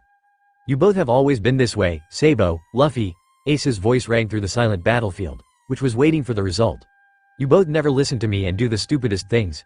Ace came out of the inferno, catching his brothers by their shirts. "Ace!" Luffy and Sabo cried their big brother's name. Finally they were together. "Fire Fist Ace has been freed. They did it, we took back Ace." "Those guys," They have been doing one after another mysterious and reckless things since impelled down. Well done, Ivankov cried. I didn't expect this from you too, Sabo, Ace said as they dropped in the mid of the battlefield. How did you get that careless? As if you were to complain, Sabo scoffed. Habashira, Ace shouted his attack and a pillar of flame emerged, throwing the Marines out of their way. Can you both fight? Ace asked as they took their normal stance for battles. Ask Luffy, he is exhausted, Sabo replied quickly. Hey, Luffy squeaked. I can fight. The Marines started firing their bullets, which merrily passed through Ace's body and bounced through Luffy's rubbery skin, while Sabo coated his pipe with armament and hit the bullets or dodged them. Don't think you're safe now. You will die right here, the Marines shouted and fired incessantly. Luffy bounced back the bullets to their owners, while Ace jumped above Luffy and Sabo and pinned them down to save them from sword attacks. They are my little brothers, Ace growled. Don't lay a hand on them, Fire Fist. Ace threw his most powerful attack on the Marines, burning them down. The brothers fought with great teamwork, easily defeating the bunch of Marines, which were attacking them. After all, they had fought together for more than 7 years and know each other's next move like the back of their hands. They were invincible against most of the strong pirates and Marines together. Vista whistled, impressed. Fufu, they work well together. If anyone had thought that the teamwork between the youngest two had been fluid, then this team-up was borderline flawless. The three brothers fell seamlessly into a pattern that they seemed to instinctively know, filling in any gaps that the other left open. Open a path for them, Haruda and Thatch yelled. Fire Fist, Straw Hat and Bloody Gentleman, kill the three brothers, Marines shouted in fury. Lu, you have gotten stronger, Ace praised Luffy while Sabo puffed his cheeks. I'll be better than you both someday, Ace, Sabo, Luffy responded with a grin. What about me, you meanie, Sabo huffed dramatically. I'll be always stronger than you, Ace grinned cheekily, but yep, you two have gotten strong. You bet, Sabo grinned, I can kick your ass and win this time, no draw. Hey, I'm the oldest. You can't be stronger than me, the brothers kept on bickering as they ran forward. Fufu. Just let them go. That'll make things more interesting later. Doflamingo's sadistic smile widened. He loved fucking with the Marines indirectly. Don't be ridiculous, Momonga retorted at Doflamingo. They can't let the troublemakers lead the war.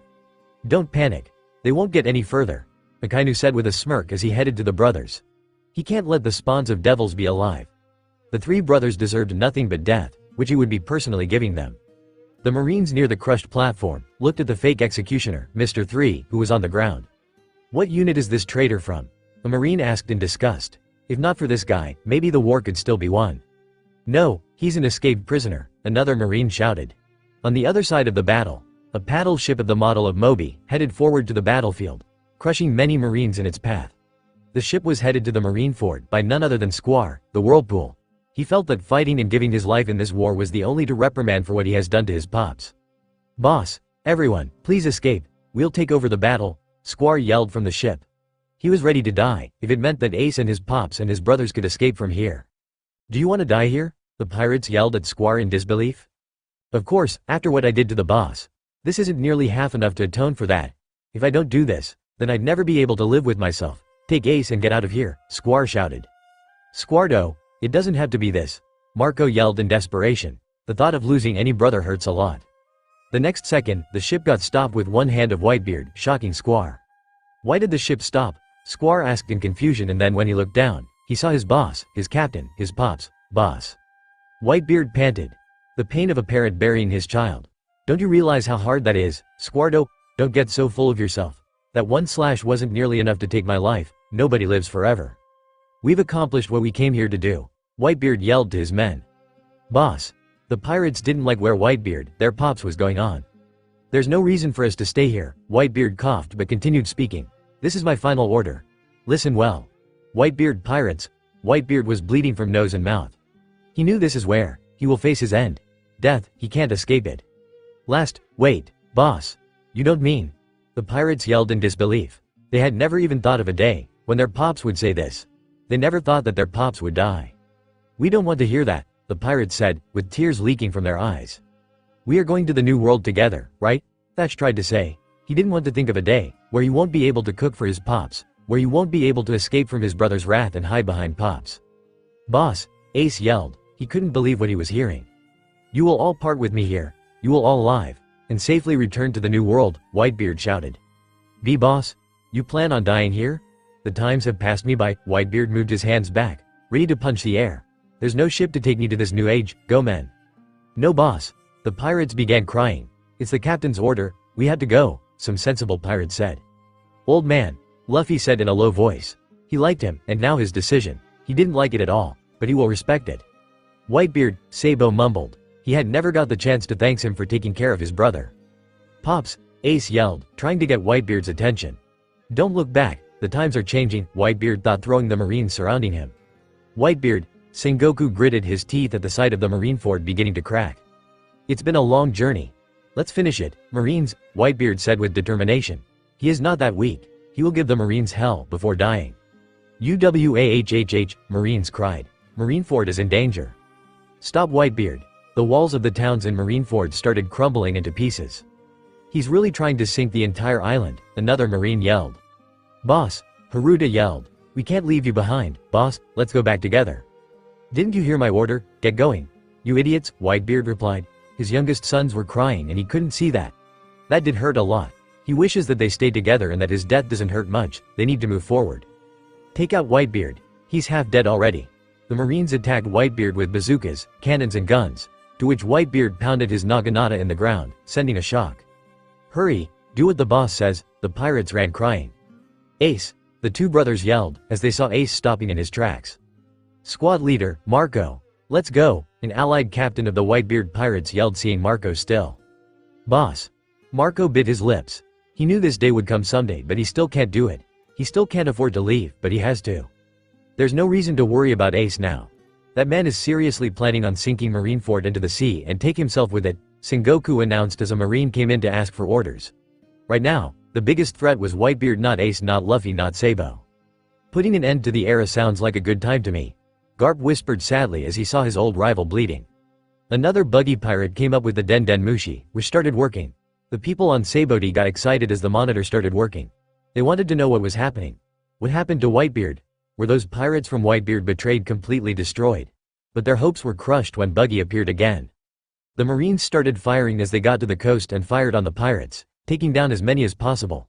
But Whitebeard intervened them by thrashing them. Boys, keep moving, Ivankov yelled at the three boys. Ace, the brothers shouted. Let's go, it's his wish, Sabo yelled, trying to get his brother out of this war zone. Luffy was already leaning on him for support. I know, I won't let it in vain. Ace fired out the Marines in his way to Whitebeard. Get the hell out of my way. The Marines burned to crisp in Ace's fire. Ace kneeled down to Whitebeard. I don't need your words, but let me ask you one thing. Was I a good father? Whitebeard asked, holding his naginata. Of course. Ace bowed his head in gratitude, making Whitebeard grin proudly. Whitebeard's eyes lingered on the panting figure leaning on Sabo. He looked at the brat and asked in his mind, who are you? Whitebeard saw how the brat looked straight at him and his eyes turned golden, red and white. The brat smiled as wide as he could and Whitebeard saw a white godly, bright figure in the straw-hatted teen. Nika. I'm the sun god, Nika. The son of the sea and monkey D-dragon. Whitebeard's eyes widened at the voice of the youngest W head, confirming his doubts about the latter parts. Yep, the times are changing, he mused to himself. Rest in peace, old man.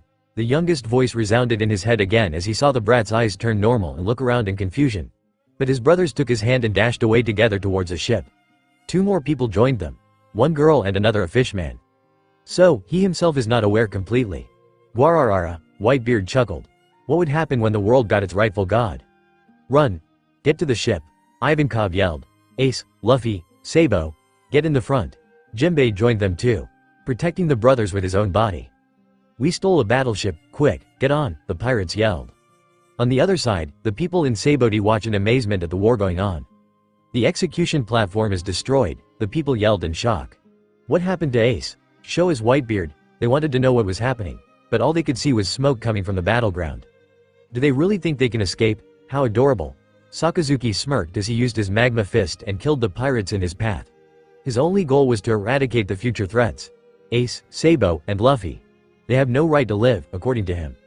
What a terrible set of brothers, Akainu thought as he made his way to them. They save Ace and then immediately run away. What a bunch of cowards you are, Whitebeard pirates. But he is the captain. I guess there's no helping it, after all.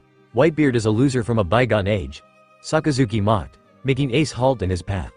Luffy and Sabo also stopped seeing Ace stop. Ace, Sabo yelled. He is provoking you, a loser. Ace whispered in anger, completely ignoring the words of Sabo. Take back what you just said, Ace yelled, turning towards Akainu. Stop, Ace, keep going, Koala yelled. Ace, Hack caught Ace by his arms, but Ace yanked it away. He's mocking my old man, Ace said in fury. Ace, Luffy yelled. He didn't want to stay here anymore. All he needed was his brothers. And he didn't like where the things were going. It felt wrong. It felt like he was about to lose someone and he wouldn't be able to do anything if this keeps going. Luffy's eyes widened. No way, he can't lose his brothers. Your real father, Roger, stood in his way, and so Whitebeard is a loser who will never become king. How am I mistaken? You bunch of thugs keep yelling boss this, boss that. You prance about the seas pretending to be a family. Akainu teased further, liking where the things were going.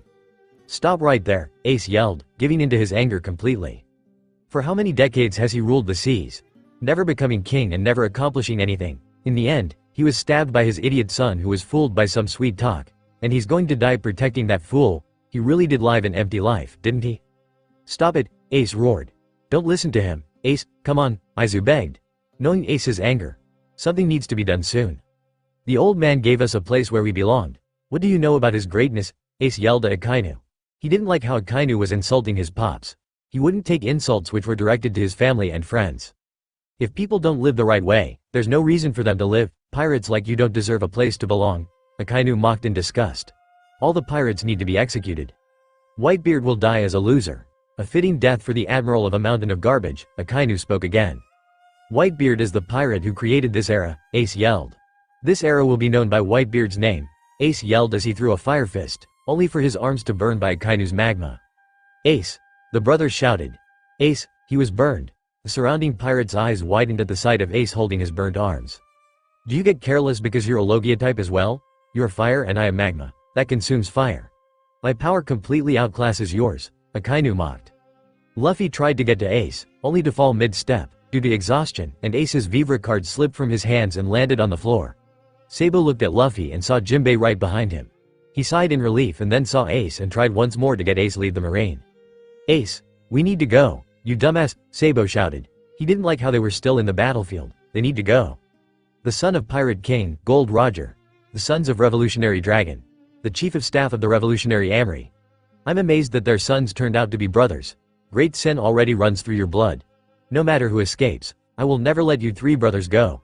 Akainu yelled to Ace who was on the ground, holding his burned arm. Take a good look. Hey, wait, Ace said through his pain, and his eyes widened as he saw where Akainu was heading. His eyes widened. Luffy, the two brothers shouted. Luffy's eyes widened as he saw Akainu rushing towards him with magma fist. He tried doing anything to move his body, but not a muscle would budge. He tried using the lightning bolts, it did work, but didn't hit Akainu at all. He tried using the winds, but nothing came. The winds, the lightnings, the clouds, went all out of control, exhausting him further. The sky was cracking above him. The sea was roaring behind him, and slowly, his mind was shutting off. He wasn't able to process anything anymore, as he saw the fist come towards him. He couldn't hear his brothers, nor see them dash forward to him. All he could see was darkness. Ace leapt in front of Luffy, trying to take the attack and protect Luffy even if it meant he would die. He can't let Luffy die. But Sabo used his brain. He saw Dragon's devil fruit powers forced Akainu's worthless mug to back off. He took this as his chance and carried his brothers away from Akainu's range. But Akainu was not about to leave them alone.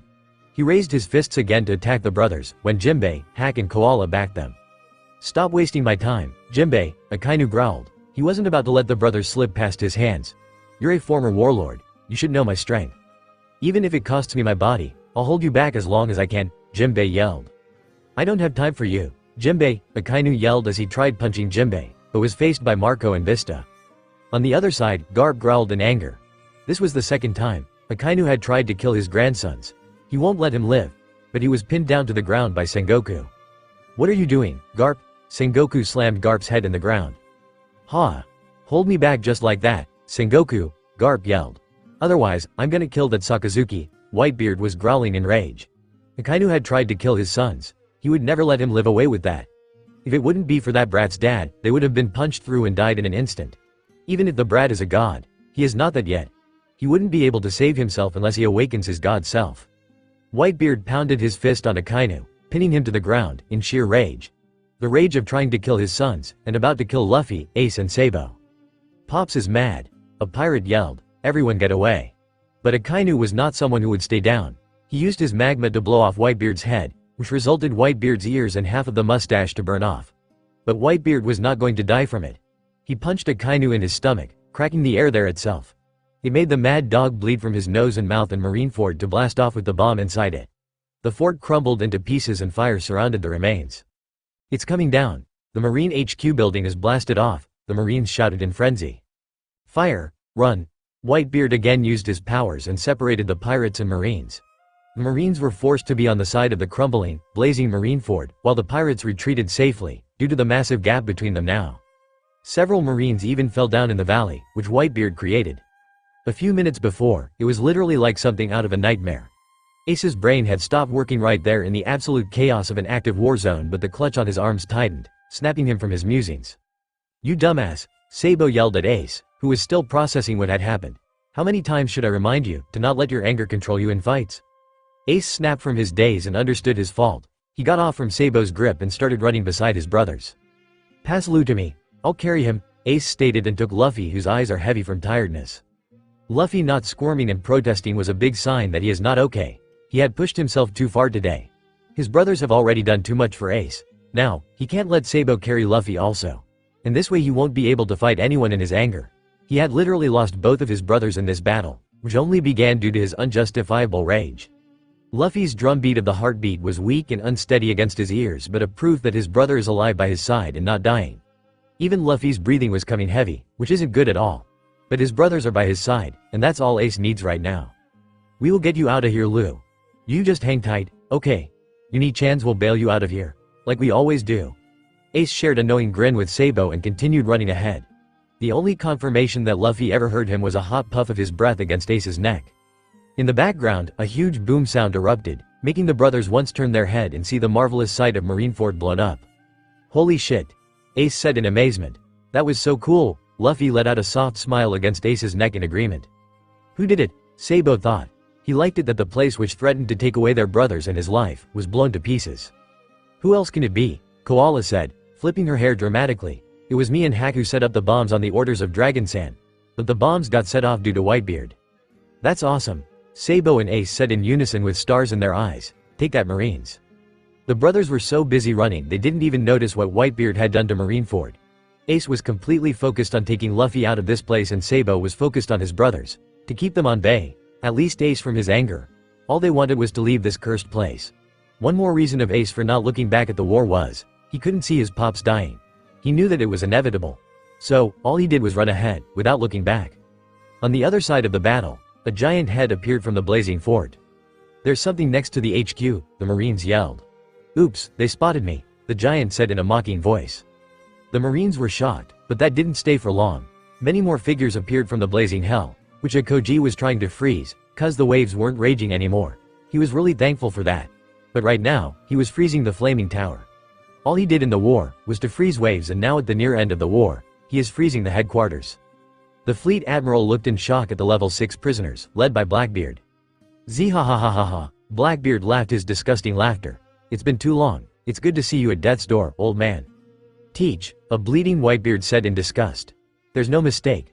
Those are the death row inmates from Impel Down's level 6, a Marine shouted.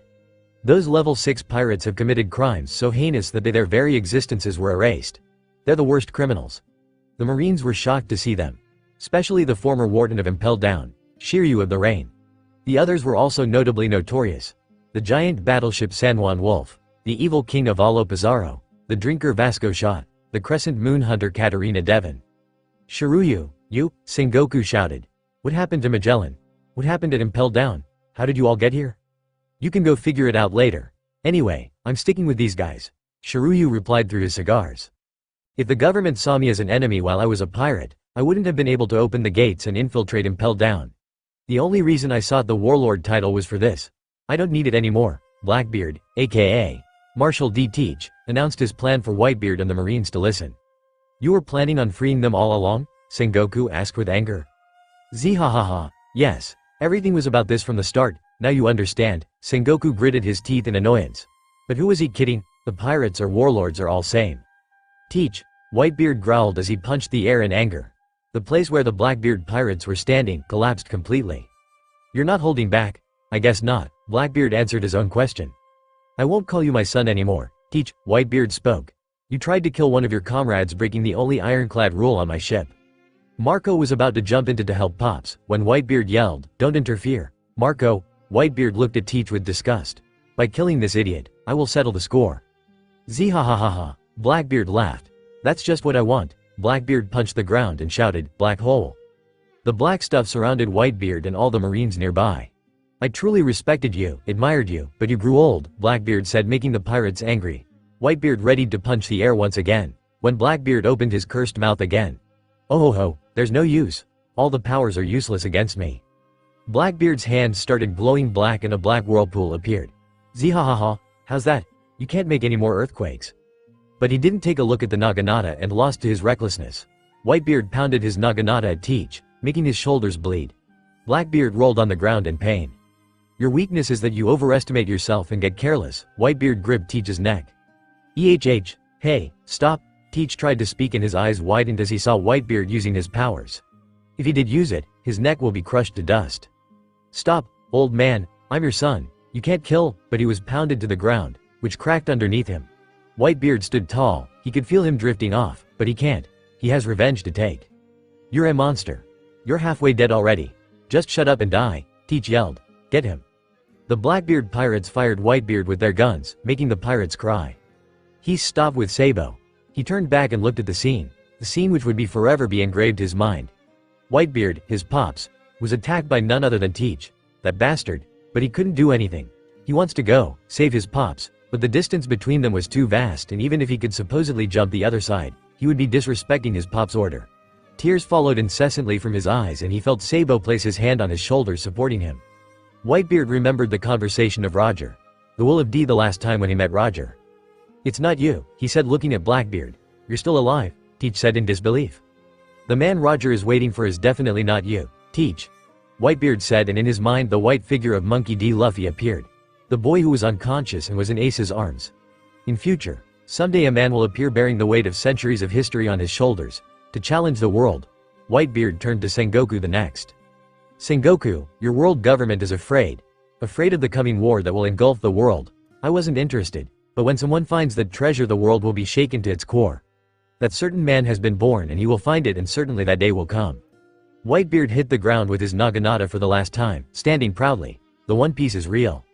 The people in Saibodi feel a shock go through their spines. Sengoku felt anger course through him. The Blackbeard pirates laughed while the Whitebeard pirates cried. Forgive me my sons. I left behind this huge fool. This is it for me. You have my thanks. Farewell, my sons. Whitebeard thought and finally gave into the eternal darkness. That day Whitebeard died. Even after he died, with his face half gone, his body would not yield. Cutting his enemies down, he was the very image of a monster. In this battle, he suffered 267 sword wounds as well as 152 bullet wounds and 46 cannon wounds. But on his proud back, and indeed, in his life as a pirate, he did not suffer a single coward's injury. The news spread around the world like a wildfire. Roger's son, Portgas d'Ace, a member of the Whitebeard pirates and the Three Seas was saved and the captain, Edward Newgate, aka Whitebeard died. This historic incident would be passed on for generations, but the people witnessing it could only watch in silence. He was a man who sailed the seas with the Pirate King, aged 72 years at the time of his death. The captain of the Whitebeard pirates, the great pirate, Edward Newgate, aka Whitebeard. In the Bay of Marineford, the Whitebeard pirates and the combined forces of Marine HQ and the warlord fought a great battle and there he lost his life. Marco was the first one to snap out of Whitebeard's death. After all, it was now his responsibility to protect his brothers. Don't just stand there, get on the ship. Did you forget the captain's last order? Jimbei. Ace, snap out. Marco yelled seeing Ace standing there crying with Sabo by his side. Sabo, take your brothers out of here. Luffy stirred in the arms of Ace, feeling choked. Sabo? Ace? He spoke in a low voice. His eyes half-lidded and the peacefulness enclosing his eyes and giving into the darkness sounded pretty good. But he has to do something, otherwise things will be too messed up to untangle. You okay, Lou? The brothers asked in hurry. Ace gently stroked Luffy's cheeks, tears falling from his own. Tell Pai. Nay. Apple he. Add to and not let Tay teach nay near THO. LD man. Luffy finally managed to speak and finally gave into the darkness, after staying up for so long. Without wasting a single second, Ace filled his lungs with air, ready to shout above the sounds of all wailing and firing. Marco. Ace yelled, even if tears were falling incessantly through his eyes. Marco snapped to Ace at once, before he was about to turn back to see the commotion, which Blackbeard was about to do. "Don't let the bastard near Pops," Ace yelled. "Hurry." Marco didn't see a point in doing that, but he knew if Ace was telling it, then probably it was Luffy who was warned him. In some alternate timeline, Marco got to know some secrets of Luffy. So, he didn't doubt him. Without any second thought, Marco flew over to the other side and stopped the approaching pirates in their track. He created a ring of his blue flames, warning anyone to approach near his Pops and see the horrible result. The commanders didn't understand first what was going on, but they did understand that they cannot let Teach even touch their Pop's body. They jumped to the other side as well, standing beside Marco, ready to take the traitor. "Come on, Commander," Teach said with his dirty smile. "It would be fun if you let me show you the ultimate show. Zihahahaha." "Move aside," Lafitte said, pointing his gun to the remaining Whitebeard pirates. "Like hell we will, Yoi," Marco shouted. "It's your end, Teach, Yoi." "I was looking forward to that," Katarina Devon said in disappointment. "Hang in there, Ace," Jimbei shouted, shaking Ace by his shoulders. "Pops wouldn't want any of you to die here." He saw Ace nod through his tears and the brothers started running again, heading to any ship nearby. "Jimbei, Ace, everyone," a pirate shouted. "Get on here." But the next second the sea was frozen by Kuzan, making the departure impossible. Sabo gritted his teeth. With Luffy unconscious, no one can unfreeze the seas. What are they supposed to do now? But the next second, fire engulfed their surroundings, meaning Akainu targeting them. "I already said I wouldn't let the brothers escape. Won't you idiots just give up already?" Akainu taunted the brothers. Ace held Luffy tightly in his arms and Sabo clutched his pipe. Koala, Hack and Jimbei stood beside them, ready to fight any moment. "We are not dying here, bastard," Ace yelled, his tears all evaporated. "I won't let you touch my brothers," Sabo growled in anger. "Well then, I won't ask again," Akainu said, turning into magma, except for his face. "Protect Ace and his brothers," the pirates yelled. "Move it, Jimbei," Ivankov flew above the boys to the Magma Admiral. "You can't harm my nephews," he stated and shouted his attack, Hell Wink. "Move it, Jimbei," Ivankov flew above the boys to the Magma Admiral. "You can't harm my nephews," he said and shouted his attack, Hell Wink. Blackbeard was trying to find ways to approach the dead body of Whitebeard with no avail. He wasn't a fool to believe that he would win against the commanders, even with his fruit and the level 6 prisoners backing him up. "Commanders, you really are a pain in the ass," Teach gritted his teeth in anger. "Black hole," he punched the ground, making the darkness to reach the commanders and trying to suck them in. But he didn't account to the fact that they were hella fast and they have seen him fighting with Whitebeard and use the attacks. "Was that Ace who told to interfere in my plans? Or his little brother?" Teach asked nastily. Teach had known from the first time he had encountered that happy-go kid that he had instincts of a diamond. The first time when he had shouted at him, he had learned to not be near the brat's range, to avoid him and to let his plans sail safely. So, in some alternate world, something like this happens. Ace is being recruited by Whitebeard and Luffy and Sabo are on board for a while when they meet Teach, who sat just beside Luffy and tried to approach him but Luffy shouted on him to stay away. No one other than that brat can tell or feel what he was about to do, and the second time he met the brat, he would have died if not for the spring of water which had separated them.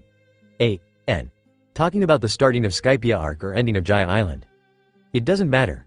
You will die here today, Yoi," Marco said with disgust laced in his voice. The Whitebeard commanders were exhausted, tired and grief-stricken, but they knew not to let a traitor and killer of their pops go easily. The commanders were already attacking the new pirates of Blackbeard pirates. And Teach could feel in his bones that they would be defeated. "Zihahahaha, I will reach my goal with it or without it," Blackbeard yelled. He would never let go of what he was planning. He will find the fruit and become the strongest man in the world.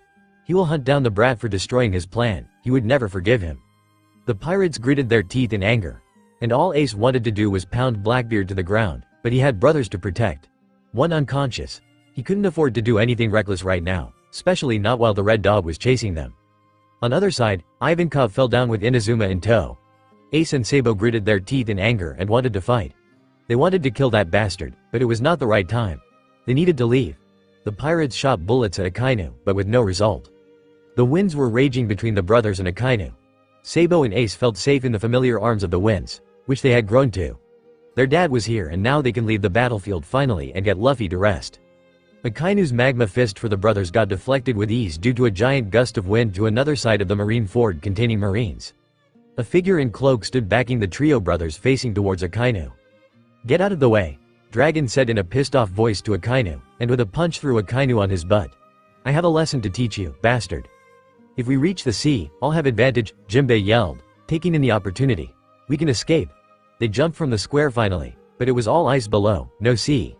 Their luck couldn't be more worse. On their tail was the red dog, but engaged with Dragon, but that doesn't mean he will give up on the trio brothers. Akainu wiped his mouth and snarled, practically boiling. Dragon, why have you come to interfere with this matter? Those boys will be executed, why get involved? The hood fell down revealing who stood before them. The leader of the Revolutionary Army. It's only right for a father to protect their sons, isn't it? Everyone screamed in shock. Akainu clenched his fists. There are two evils with demon blood in them and the other just as dangerous that must be executed. Neither demon spawns nor your second in command will be leaving from here alive. Dragon gave a mocking laugh before pulling his cloak off. We'll see about that red dog. You'll have to fight with me first. The red dog of the Marines used his magma fist to show that he was aiming for Dragon, but that fist directed to the spawns of the devil. Your sons will die before you, Akainu smirked, seeing Dragon's eyes widened. But before he could hurry to save his sons, Akainu took that moment of distraction to throw Dragon to the ground and his magma fist hit Ace, Luffy and Sabo. Dragon managed to send another giant gust of wind, only for it to miss minutely. But neither boys were seriously injured, he hoped so. Ah! Sabo and Ace winced. Ace got hit in his chest with Luffy and fell on the ground with a thud.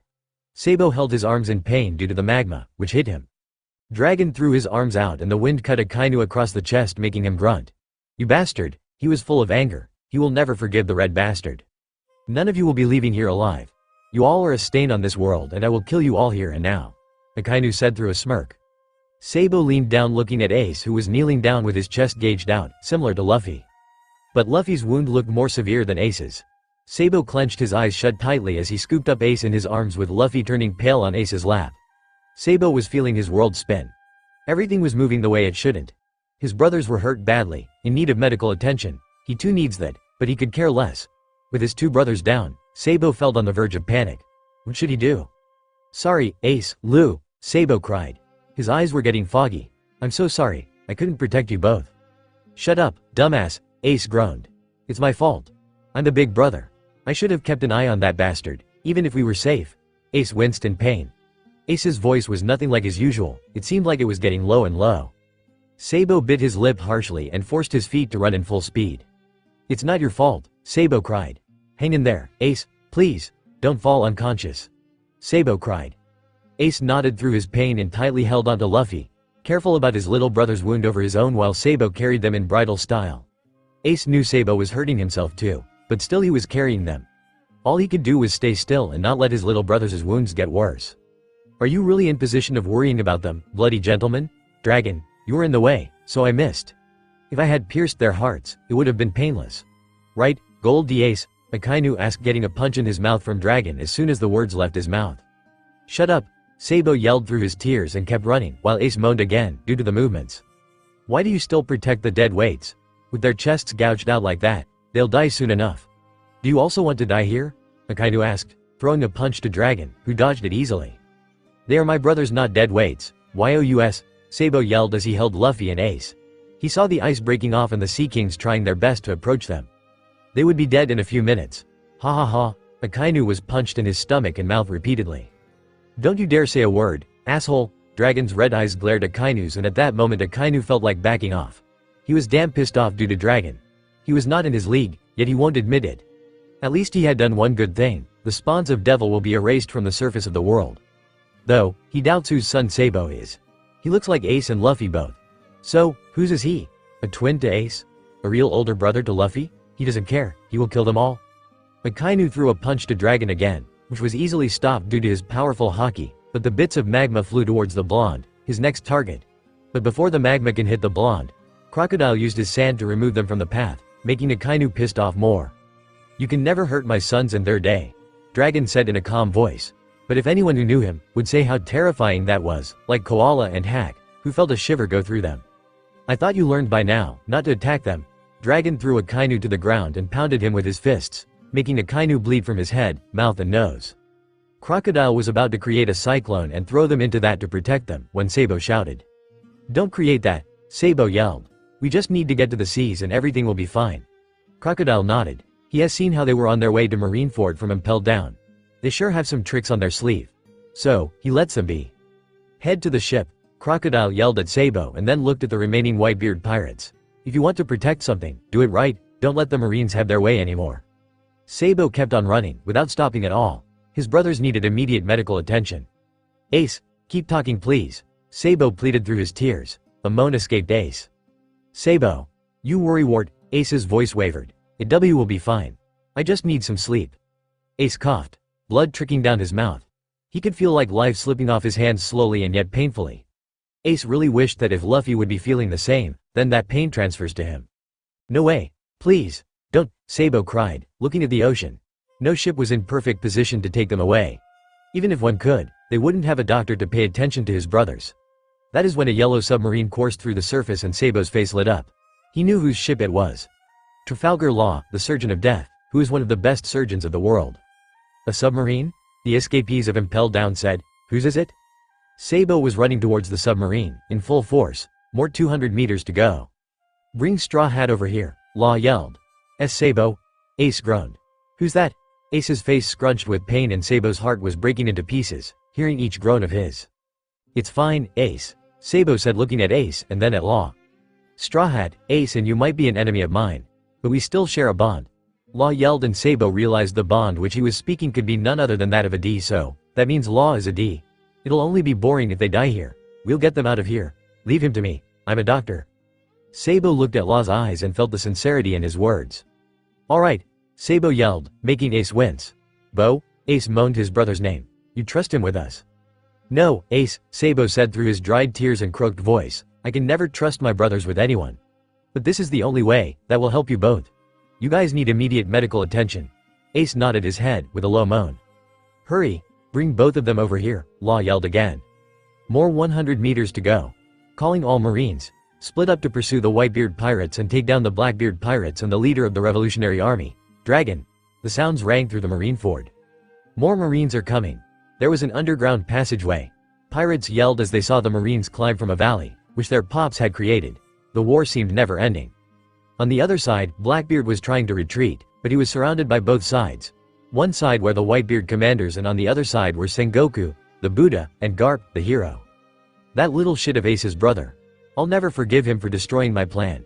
Teach cursed Straw Hat Luffy while trying to stay alive from the talons of Marco. He was not good at speed and it hurt like a bitch with each attack coming from the Phoenix. Marco mostly forgot Pops' last order in rage of fighting Blackbeard. But he needed to snap. They can't fight Teach right now. Not when the Marines were in their back and the level 6 prisoners were damn strong. They needed to retreat. Marco wrapped his wings against his Pops' dead body with tears in his eyes as he ordered the crew. Everyone, don't forget Pop's last order, Marco yelled, making the division commander sniffle and rub their eyes harshly, before nodding. The Marines were surrounding them and the Blackbeard pirates. If they want to escape, this was the only right time. In Sabaody, people were scared of what would happen next. With the death of Whitebeard, and the escape of Gold Ace, where was the world heading? Did the Marines truly become victorious? With Ace freed and alive? What would become of the world? What would happen with this new character, Teach? Hey, Kobe. What's the matter? Helmeppo asked in worry as he saw Kobe holding onto his head and crying in pain. I don't know. It's sad, Kobe cried in pain. Sad? Helmeppo questioned in confusion. Oh, Kobe groaned. His head was throbbing badly. Inside my head, the voices are disappearing one by one, Kobe said through his tears. It was hurting too much. Huh?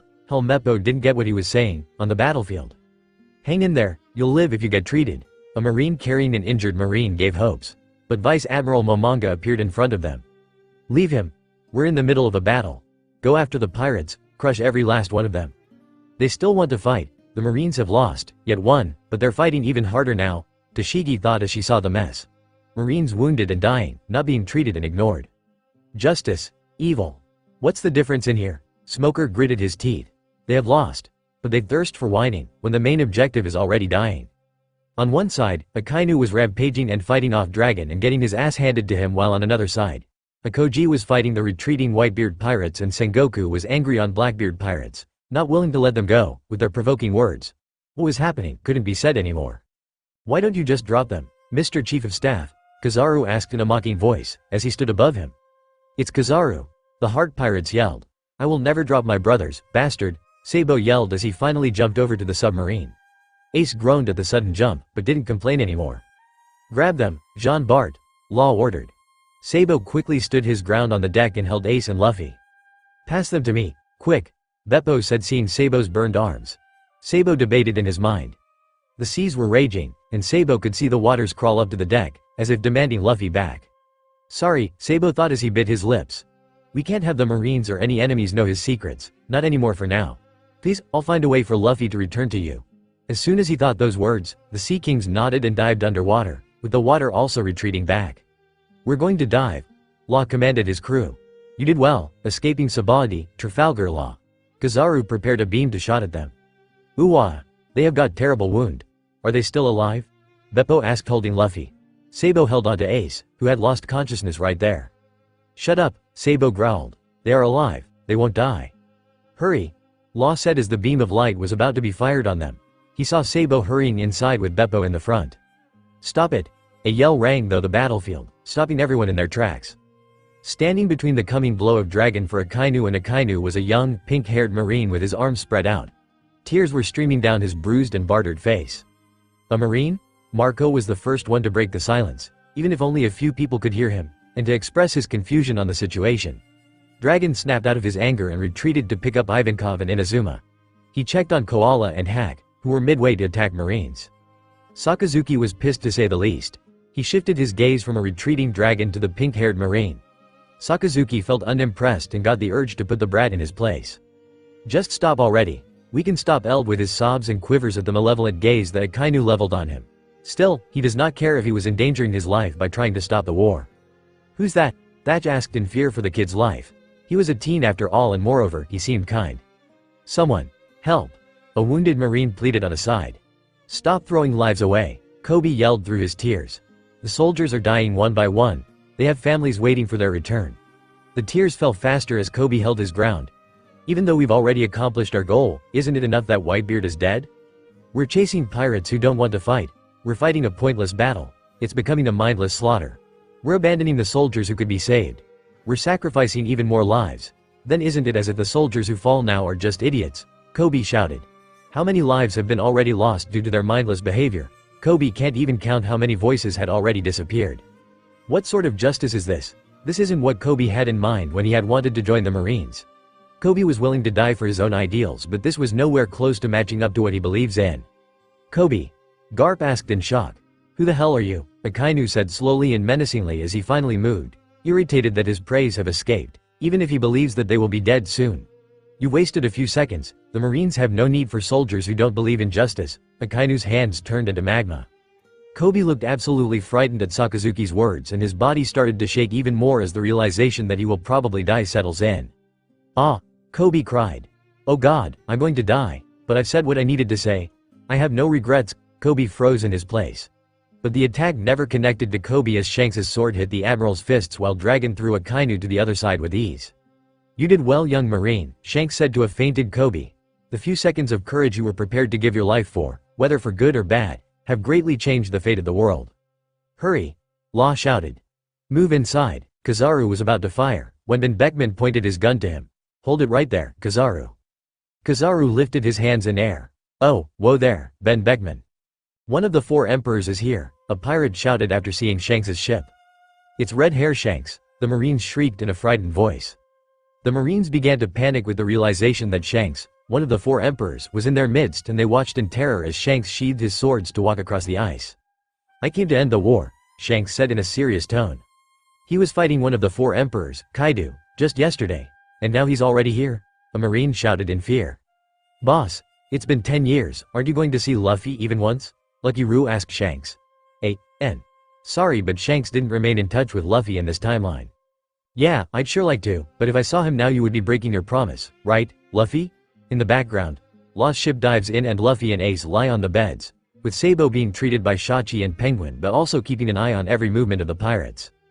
Aokiji rushes to freeze the seas, where Law was trying to flee, but unfortunately for Aokiji, the currents and Sea Kings surrounded the submarine, pushing it to frightening speeds. Kizaru used his light beams to attack the submarine, which was nowhere to be seen. If they survived that, then we'll have to accept that luck was on their side, Kizaru said to the other 2 admirals, who didn't say a word. Hurry, after that submarine. Hancock ordered the Marines, after jumping onto a Marine ship. But they're on the seafloor, and it's hard to imagine they evaded the Admiral's attacks. A Marine replied back, with eyes forming hearts. No, they're alive, Hancock said. She refuses to believe that her beloved died. Very well, Report this to the Marines. As a member of the Warlords, I will track them down and finish off Fire Fist Ace, Straw Hat Luffy and Blue Gentleman Sabo. Yes ma'am. Red Hair. Marco approached Shanks, with Whitebeard wrapped in his wings and the other commanders on his back.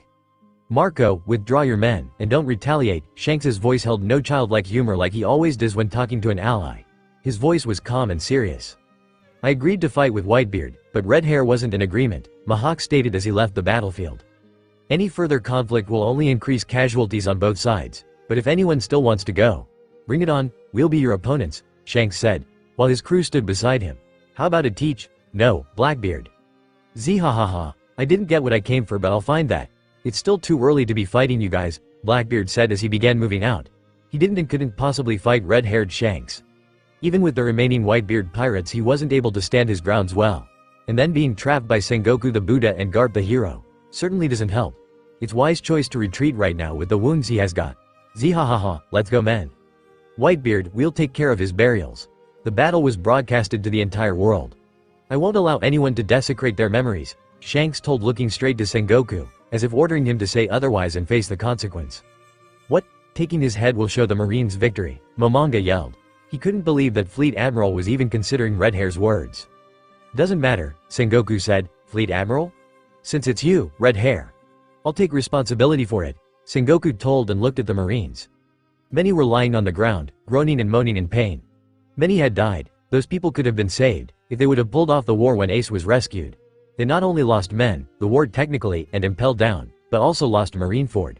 If only he would have seen this coming. Thanks, Shanks replied as he ordered his men to carry Whitebeard's body. Quickly, attend to the wounded. Sengoku ordered the Marines. The war is over. Thus ended the greatest battle since the opening of the Great Pirate Age. The Battle of Marineford was carved deeply into history. At the stage for the battle at the summit, there are 7 ships on the waters of Marineford's bay. These men who will carry the new pirate age would not have missed this juncture in history for anything. They see the signs of war rising from Marineford as proof of the establishment of a new age. And they feel the age's frenzied flow upon their skin. The Marines have succeeded in defeating Whitebeard, Drake spoke looking at the smoking Marineford.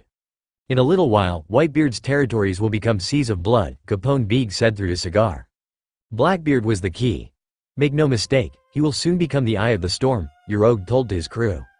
He saved someone who'll become an enemy one day. What the hell is he thinking? Apu said in disbelief as he remembered Trafalgar Law saving Straw Hat and Fire Fist. But they probably won't live, right? As much as he saw through his binoculars, Fire Fist and Straw Hat had got terrible wounds. What are you talking about, Apu? A pirate from his crew asked. Trafalgar Law, isn't he supposed to be known for his brutality? Apu replied back. Everything is his fault. We have to find him. Let's go, to the New World, Bonnie ordered to her crew. Strange, Hawkins muttered as he looked at his cards. What's wrong, Captain Hawkins? Straw Hat Luffy's and Fire Fist's chances of survival. No matter how many times I check, it never comes out to be 0, Hawkins replied back.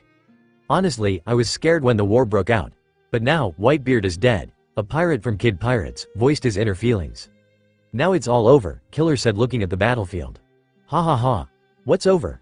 Kid said with a smirk. The New World is ruled by the 4 emperors. Red Hair, Kaido, Big Mom. Now that the balance has been broken, who knows what will happen? A new age is dawning, the likes of which we've never seen. Captain, Jean Bart yelled as he entered the medical room, where Law and Beppo were operating on the bodies of Ace and Luffy. Sabo was in the corner looking at them, with his glossy eyes. His arms were throbbing with pain, he felt like screaming. How would Ace and Luffy be dealing with all of this, if he was feeling such terrible ache coming from a burned limb?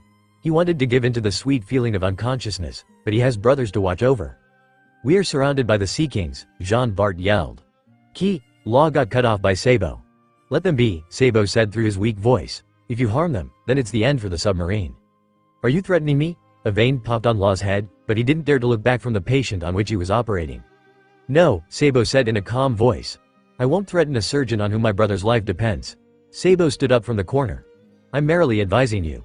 If any one of you show hostility towards the Sea Kings, then, prepare for the worst. Why should we listen you? How can you guarantee the Sea Kings won't attack us? Law asked, continuing his operation on Straw Hat. I don't know, it's up to you to take the advice, Sabo shrugged from his good side. If they do something funny, I'll take your head, Law said in an annoyed voice. He had seen in the monitor, Straw Hat was controlling the Sea Kings. But right now, he was unconscious and didn't his rival had a rubber fruit. So, how? He doesn't know. The brothers are indeed hiding a dangerous secret from everyone. It's not like it's his place to ask. Sabo's whole body was aching in pain and all he wanted was to sleep. To give in to the sweet feeling of slumber. But he has to watch his brothers, who are completely defenseless. If worst came to worst and the heart pirates tricked them, he would at least crush their skulls. It has already been 7 freaking hours, and Law was still operating on Luffy and Beppo on Ace. The only thing Sabo was seeing were their heartbeats, which was showing on the screen, which was making him feel like they are safe, they are alive. If he wanted he could have given Luffy to the sea, and he doesn't think that the sea would have ignored Ace, even if he was expecting too much from her. He would have definitely given them to her, but that would have led to the Marines thinking otherwise, and maybe would let loose some of the secrets of his brother. He couldn't possibly do that. Yes, they would have healed faster, but that would have called trouble. When Ace and Luffy hit the ground, a part of him shattered thinking he has lost his brothers. The magma fist in their stomach was not something to be taken as lightly. If the Heart Pirates wouldn't have arrived on time, he fears that he would have lost both of his brothers.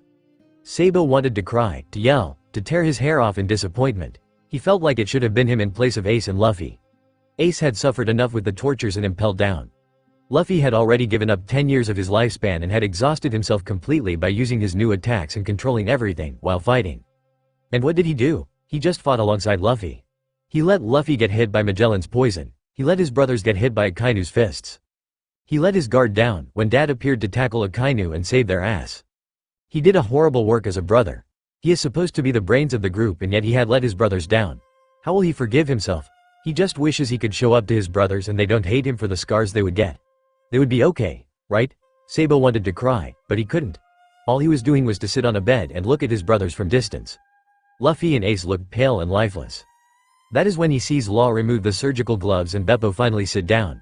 They both looked exhausted. Is the surgery over? How are they? Sabo asked with his shaky voice. It doesn't matter, Edding weak and they can overcome him. But little did they know, he could assassinate them even in this state.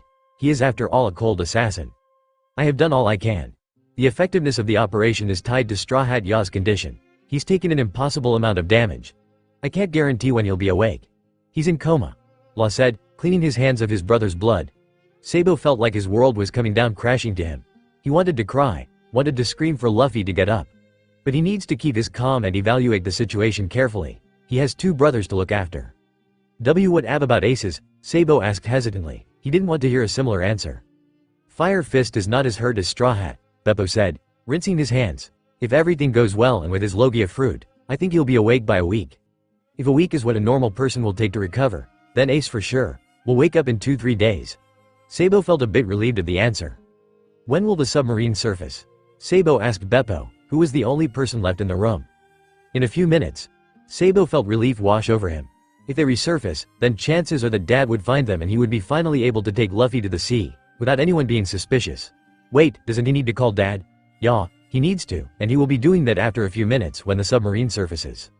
The submarine submerged from the waters, surrounded by sea kings, making the crew freak out. Law rushed inside the infirmary to see the blonde brother sitting between his brothers, holding their hands in his. Sabo ya. Law gritted his teeth. Why the heck have the Sea Kings surrounded us? They are worried. Sabo's low voice reached Law, making him raise his eyebrows. Worried for? Straw Hat Yaw? Law asked and saw Sabo nodding his head. They are his friends. Sabo said without looking at Law. They won't harm any of you, if your crew doesn't do anything to them. Law nodded and went out to warn his crew to stay the hell out of the Sea King's way. Sabo put his hands in his pocket to fetch his Denden Mushi. It was time to give their dad a call. He would be probably worried. As soon as the Denden started ringing, Sabo felt the familiar aura of their dad, who was standing at the door. Dad! Sabo's face lit up with a faint smile as Dragon ruffled his hair and hugged him. Sabo broke down completely in the hug and began crying. He had held himself and not cried at all when Ace and Luffy were being operated on and when he heard about their assessment. I'm so sorry. Sabo sobbed. I wasn't able to protect them. Sabo hiccuped as Dragon rubbed circles on his back. It's okay. Dragon said in a calm voice. It's not your fault. I should have not given in to my rage. Sabo sobbed holding onto Dragon tightly, as if his life depended on it, not hearing any word. Lou. Sabo hiccuped. How was he supposed to say? His brother was in coma. His brother has lost 10 years of his life? How is he? Dragon asked, looking at his sons. Luffy was covered in bandages from head to toe. He was also connected with an oxygen mask, which gave a punch to his gut. He is in coma. Sabo said between his hiccups and sobs. That hit Dragon hard. His moth. Has been as asking foe for him. Sabo said, pointing to the waters in the room, which was probably trying to touch Luffy. But Dragon understood they can't give Luffy to her, not right now.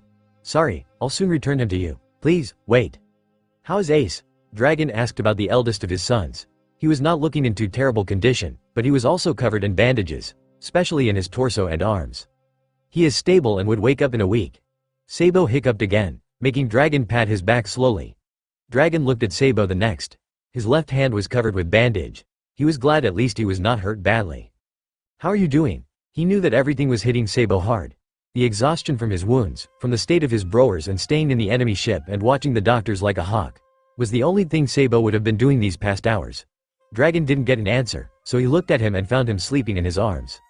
A fond smile appeared in his face, remembering the times he would tuck the 3 notorious sons of his in the bed, when they would fall asleep on his lap, hearing stories from him, which mostly Luffy demanded during night times. But he always knew that Sabo and Ace also loved hearing it and looked forward to it, even if they never demanded or said. Dragon picked up Sabo carefully in his arms and placed him in the adjacent bed of Ace. He looked at Ace, who was drooling from his mouth. The boy has gone through a lot. The tortures of impelled down. The gauged chest of his. Everything would have been so painful. He looked at Luffy and tucked a hair strand back to his ear. His son looked too peaceful, and still, which didn't suit him. Not at all. He needs to get Luffy to the sea. Ace would be awake in maximum 3 days, but if the doctor had said Luffy is in coma, that would take a longer time. And neither he can wait nor the sea that long. Dragon got outside to find the surgeon, Trafalgar D. Waterlaw, who goes by the name Trafalgar Law. Trafalgar D. Waterlaw, Dragon spoke in a low, calm voice, so that only Law, who was looking at the approaching marine ship, could hear that. Law stiffened for a moment and turned back. How the heck people know his secret name? Law's eyes widened for a minute, seeing the world's most wanted criminal standing on his deck. When did he come on his submarine? It's the worst time. The man could have shown up. First, there is a battleship coming from back, and now in front of him is the revolutionary leader. Fuck, what do I owe the pleasure of having the leader of the revolutionary army on my ship? Law said, being careful. He can't be one of the names in his target list. He can't face the most wanted man right now at least. He held his sword tightly, ready to attack if required.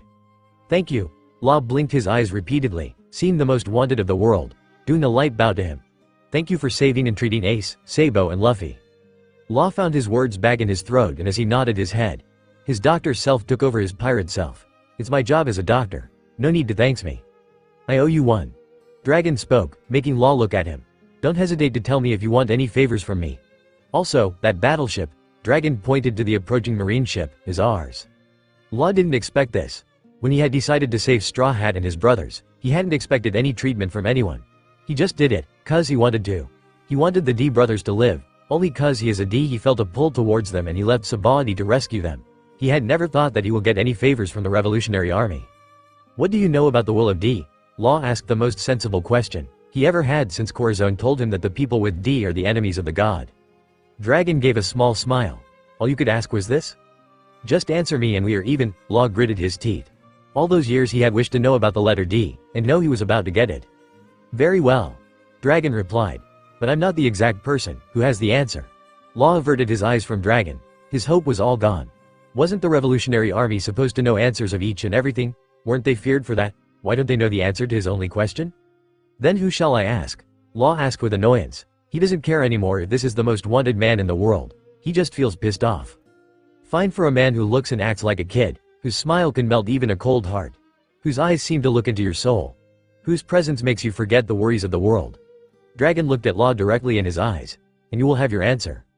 How is Luffy doing? Hancock jumped onto the deck of the submarine, which they have been following ever since the war ended. You did well to figure out we were surfacing here. We thought the Marines were here, so we freaked out for a moment, Beppo said politely. The fact that they were continuously freaking out due to one after another surprise was truly scary. First, the Sea Kings surrounding the whole submarine, underwater and above water, which were now underwater but still guarding the submarine. Second, the presence of the world's most wanted criminal, the revolutionary dragon, who was sitting in the infirmary and watching his kids. Third, the marine battleship which appeared to be approaching them. Yep, they could have led to heart attacks. Even some of the heart pirates have fainted due to all of this. Salome was following you on the seafloor. Hancock said, pointing to the Sea King, which was always by her side. And don't change the subject, you beast.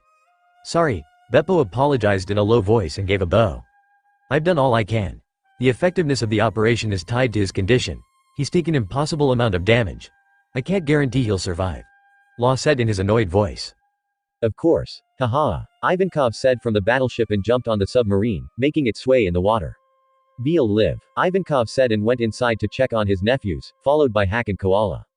Hancock bit her lips. How tragic. If I could, I'd suffer in his place.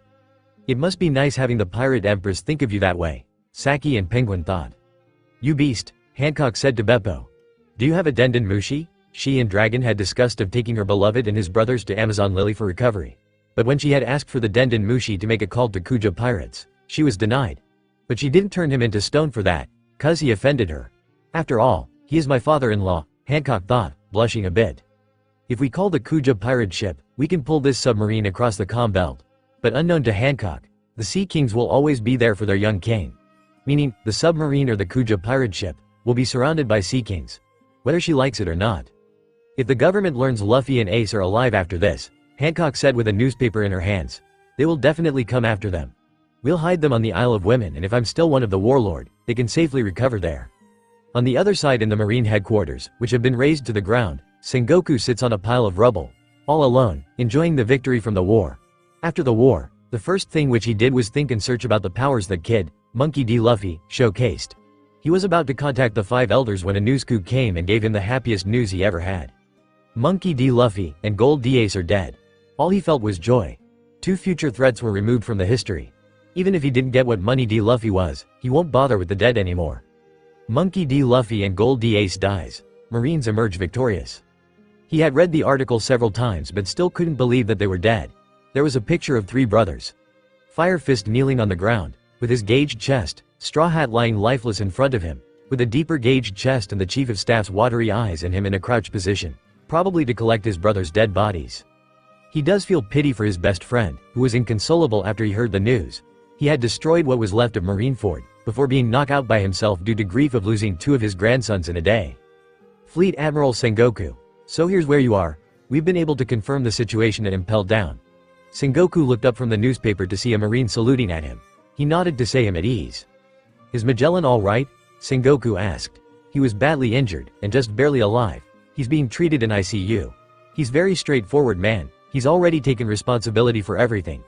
If he could move, he might try to commit suicide. The Marine said. The fact that Magellan was bleeding and his skull was crushed badly, making him on the doorsteps of death, was left unsaid. Don't let him do anything that's stupid. Just what happened inside the prison? Sengoku asked as he rubbed his temple. Judging by the aftermath, level 6 was where the most tragic incident happened. Blackbeard chose his crew from the worst prisoners in the world. He brought 4 prisoners out with him. But there are many more prisoners from level 6 missing. That was a side effect of Sengoku being happy since yesterday. Confirm the number and name of escapees and send out wanted posters immediately. Even a single level 6 class prisoner could be a huge danger to a country out there. Sengoku said with an annoyed voice. He seriously doesn't want to deal with this right now. The officer stopped in his path, contemplating how should he say the rest. What's wrong? Sengoku asked, seeing the uneasiness. The government has ordered that the level 6 incident be covered up. Any further failures could cause faith in the government to fail. Me? Sengoku screeched. Seriously, he is thinking of retiring now. All the bullshit of the government and their propaganda. Akoji can take the position instead of him. He will make sure to submit his retiring letter and the recommendation letter for the next fleet admiral to the 5 elders. Sabo was sitting in the same place he had been when he first came into the submarine. He had woken up hours ago, watching his brothers breed. That was the only thing keeping him sane right now. Law would come once in 2 hours to check up on his patients. Ace was recovering fast according to Law, while Luffy was not showing any movements or improvements. Law had been asking him questions since he had done his operation on Luffy. About his heartbeat. About his blood, which seemingly was rushing like water in his veins. Dragon had glared at the man, shutting him up for once and all. When they were left to isolation, Dad explained his plan of getting Luffy out of the submarine and into his mother's arms. The ocean water in which the submarine was getting feisty and impatient, despite it being the calm belt. The Sea Kings were roaring most of the times, seemingly displeased by the lack of word from their little king. With a last look on his brother's face, he nodded at his dad. They left the little infirmary in care of Hack to watch over, with Koala with them. Law was sitting on one of his couch reading about human anatomy when they approached him. Law was reading books about human anatomy all cuz he feels like he has missed something. Maybe that is why Straw Hat Yaw's heartbeat sounded funny and his flow of blood in his veins seemed abnormal. But Law knew that was not possible. He had treated thousands of men and women and children alike. He had done surgery of hundreds in his short life, yet he never felt the way Straw Hat Yaw does. He is a mystery for him and he wants to solve it, even if it's not his place. "We are taking Luffy," Dragon's voice came ahead of him, snapping him out of his puzzle. What? Did he hear correct? Straw Hat needs treatment and needs medicinal assistance till the time he gets up. "You can't take him away." Law got up from the couch. His book forgotten in it. He got a glare from the second in command. Sabo and Dragon seemed to understand what he was implying. "We have a doctor." He pointed towards the orange-haired girl standing beside him. "Koala can take care of Luffy just fine. You think about Ace." He looked at Koala, who was giving him a tight grin. Her body language betrayed every look of her being a doctor. Law couldn't hand a teenager whose life is hanging on a thin thread to a fake doctor. "What is the type of coma Straw Hat Yaw is in?" he asked through gritted teeth towards Koala, who gave him a glare instead of an answer. It shuts him up. Getting glares from 3 highest-ranking revolutionaries was never on his list when he decided to pick Straw Hat. If he lets Straw Hat go now, he will probably die. Not that he cares, but his well-formulated plan will crush to pieces. Fuck, he will have to do with someone else. "Fine. Go get him, but don't blame me when he's dead," Law said as he took into his coach again, not sparing a glance at the people in front of him. He peeks through his books and sees Dragon come out of the infirmary with Mugiwara Yaw in his arms. He is not connected with any machines and he can see the rising chest falling up and down rapidly. It worries him and something inside him wants to protest at the childish behavior of the most wanted man, but a glare from the second in command keeps his mouth shut. Dragon with Luffy in his arms and Sabo behind him, rushes out of the submarine. The coast was clear, but they need to get away from there as much as they could. And luckily, they found a little cove nearby. Dragon dashes to that side. Dragon gently places Luffy in the ocean, in his mother's safe arms. 2 gentle, transparent arms weave out of the ocean and carries Luffy at the surface. It swipes over Luffy's wounds softly as if Luffy is the most fragile thing in the world and opens up the bandages. Luffy's wounds disappears with each swipe of the cradling arms before he is taken in. Deep, deep in the ocean's depth. The sea is still now. The Sea Kings are nowhere to be felt. But Dragon can feel their presence guarding and shielding his son, who is laying at the seabed. Dragon can feel Sabo biting his lips as he can't see Luffy anymore. But Dragon knows it is the safest place where Luffy can ever be. The protectiveness of the sea flares as the water doesn't allow anyone to enter. Dragon doesn't know how, but he feels that the sea is guilty. Guilty for not being able to protect her child in Marineford. If Dragon were to say something, then he knows she won't be returning Luffy soon. Ace wakes up the next day and demands to see Luffy. Law tries to hold the firecracker in the infirmary but gives up at the end. He really regrets now taking it to the D brothers in his ship. Law hasn't seen any ship docked on Amazon Lily except for his submarine. So, where did Dragon and Koala take Straw Hat? He had tried asking for further developments on the teen only to be snapped at. Koala, the fake doctor, always stays at his submarine, so how is she treating Straw Hat? Something sounds fishy but he doesn't say. But a tiny part of him wonders if Straw Hat is still alive. Not that he cares at all. He wouldn't admit it's freaking him out. Not at all. Sabo tried to talk some sense into Ace, but his silent tears before Ace betrayed him. Ace wasn't liking the reactions he was getting, so he requested and even begged Sabo to take him to Luffy. He didn't like how Sabo bit his lips and tried to look away. Sabo eyeing Hack and trying to convey something which Ace didn't understand at all, was unnerving. Hack is the only one who has been able to see Luffy today morning since the last day. Sabo says in a low voice. Ace felt his body freezing.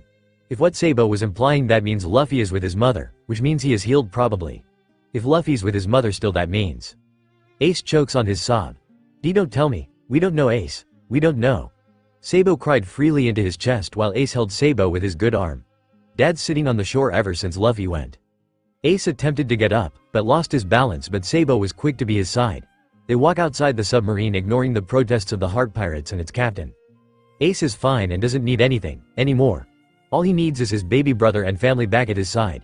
He had gone for 3 days already, but the missed meals doesn't hurt as much as the missing sunshine of his baby brother. Koala and Hack kept an eye on the Heart Pirates while Ace and Sabo made their way to the shore, sitting beside Dragon quietly. Their each eyes on the sea, which looked too calm even for calm Belt. What happened in Impelled Down? Dragon breaks the silence looking at Sabo. The things Eva told me, even if half, were it true? Ace looks between Dad and Sabo and feels like he has not told something. Ace looks at Sabo expectantly, while Sabo bites his lips and nods. Luffy and I got hit by Magellan's poison. Dread creeps up to Ace's body. Eva-chan injected him and me with his hormones, leading us to lose some part of our lifespans. The news was delayed for some time to reach the other parts of the world. But after 3 days of the war, each and every part of the world knew who came victorious. It was the Marines. People were happy to know that justice prevailed. That 3 threats of the world government were removed from the world. But in some parts of the world, people cried. cried on the news of the death of Portgas D. Ace and Monkey D. Luffy. WH. What is this? In Weatheria, the island where Nami was sent by Kuma, exclaimed in shock, after reading the news and seeing the gruesome picture of her captain along with his brother dead. After spending more than a week in Weatheria luxuriously, she had never thought that her captain was fighting for his and his brother's life. She wasn't expecting to read that her captain had participated in a freaking war without them. The one time her captain needed her help, she wasn't there, and now, he is dead. She collapsed on the ground, clutching the newspaper in death grip, with tears falling incessantly. Her body shook like a leaf in the air. Her breath became raspy and her mind fuzzy. She couldn't hear the small dwarf speaking to her. All she was hearing were muffled voices. Luffy, she exclaimed after reading the news. She didn't care if her captain was the son of Dragon the Revolutionary. All she cared was Luffy was Luffy. I won't believe this, she said through choked tears. This is fake. Luffy can't be dead. She started trembling as she tried to pick herself from the ground, but her legs refused to work. Her savior, her captain, her friend can't be dead. He has to be alive. It must be fake.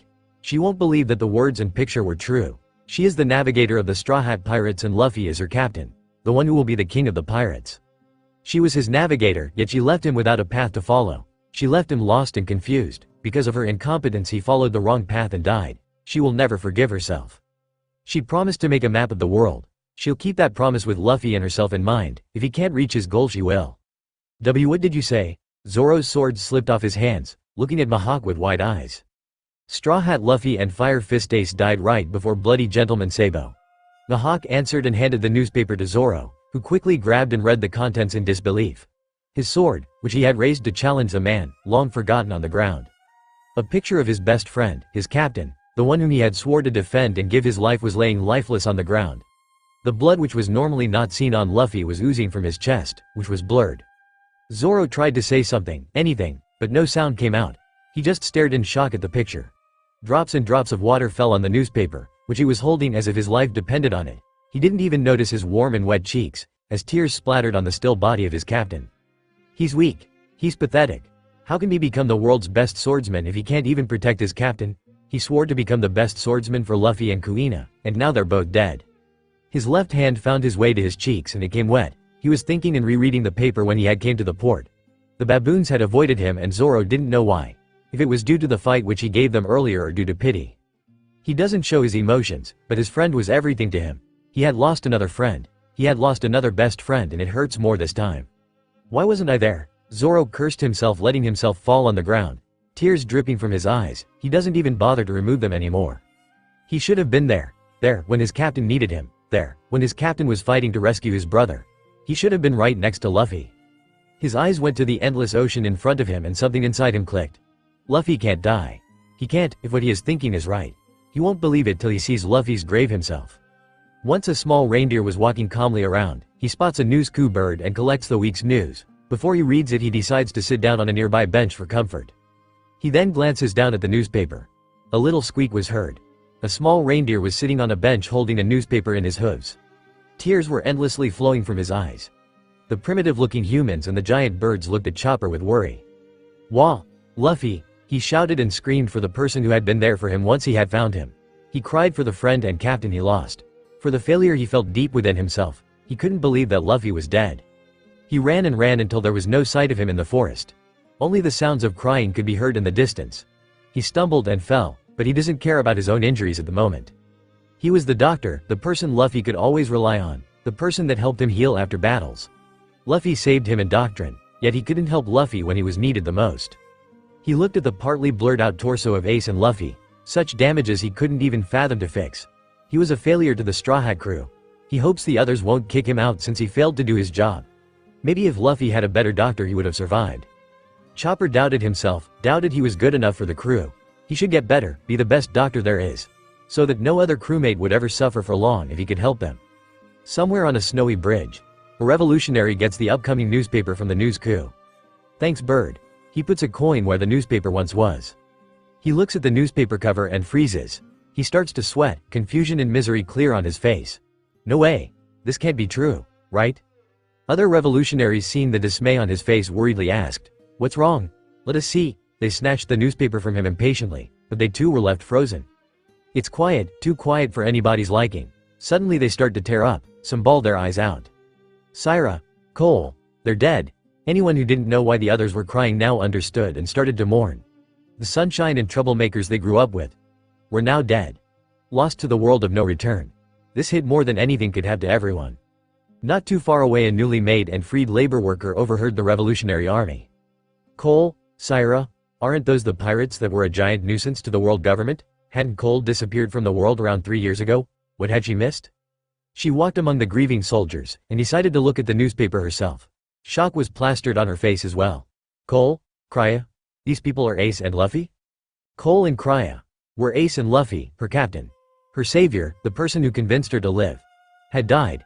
Because of the government, died because of the Navy. She will never forgive herself for letting another of her friends die. He was the one Saul was talking about. Then why? Why was the world so cruel to take him away from her too? Does she really not deserve happiness? What are you saying? The black-haired woman who had been rescued by the revolutionaries looked at them with wide blue eyes. She didn't want to believe what the paper was saying. No, she just couldn't. Her whole body was shaking, not from the cold but from the feeling of emptiness that she felt for the loss of an energetic and sunshine captain. Her savior, who had given her the will to live. You are joking, right? Another blue-haired man beside her asked to the man who relayed the news with trembling lips. Syra and Cole can't be dead. It's a lie. The person had been with the trio brothers and had seen the way they had lightened the revolutionary base with their smiles, their laughs and giggles. She had seen how they had brought slaves from their shell or face. She had seen them change everyone in some way or other. And now they were lost. Lost and beyond found. This only fueled their anger towards the world government. How dare they take the lives of such wonderful people? It doesn't matter, they'll take their revenge. Some people stopped to think, what about Sabo and Dragon? What about Hack and Koala? Were they okay? They need to call Dragon to get confirmation, or at least to comfort Dragon during his mourning. What is this? In a forest of Boine Archipelago, a chubby man was seen holding a newspaper. Tears ran from his eyes as he howled in pain. He couldn't say anything but only cry, holding the newspaper close to his chest. He cried and cried. The empathy from Heracles was not helping him at all. The man, lost in his thoughts, was so utterly devastated. He is a coward, and is no closer to being a brave warrior than when he left Syrup Village. Here he was enjoying life, feasting, while his captain was fighting for his and Ace's life.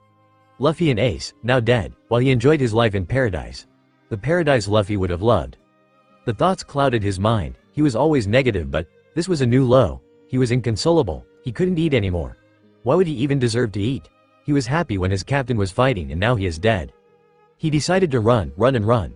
He runs because that's what he always does. He runs because he's a coward, runs because he's scared, and runs because he can't face his problems. He wouldn't eat nor drink, just run. He was panting and heaving, but that wouldn't stop him. He deserves this pain, even if it's only a small fraction of what Luffy went through. He deserves to suffer because of his incompetence as a brave warrior of the sea. Usopp finally trips and gets trapped in a giant Venus flytrap. He can't see properly from his tears. He can't concentrate because of his thoughts and feelings. He couldn't escape. Suddenly Heracles swoops in and helps Usopp out. He pulls overweight man out before it would have been too late. Usopp thanked Heracles, but he truly was worthless since he can't even escape from a flytrap. Heracles shakes Usopp, who now for the first time in hours can hear his voice. Usopp, why are you crying? Brave warriors such as yourself shouldn't cry for no reason. Heracles tries to cheer Usopp up but only sours the mood. I'm no brave warrior. I'm a coward. Usopp answers, which shocks Heracles. What? Nonsense. Heracles tries to correct Usopp. Tell me what's so wrong. Usopp finally lets out what's bothering him, and shows Heracles the newspaper. He now understands that Usopp has every right to cry. After a small while the two are mourning together. Brave warriors cry too. You need to lose to feel the weight of winning. Your captain was a brave warrior just like you. And now it's your turn to protect what you care for, Usopp. Heracles tries to motivate Usopp into not giving up. You have to live for the ones that survived, not give up for the ones you lost. Heracles continues, mourning is fine, but don't give up on the crew that's left behind.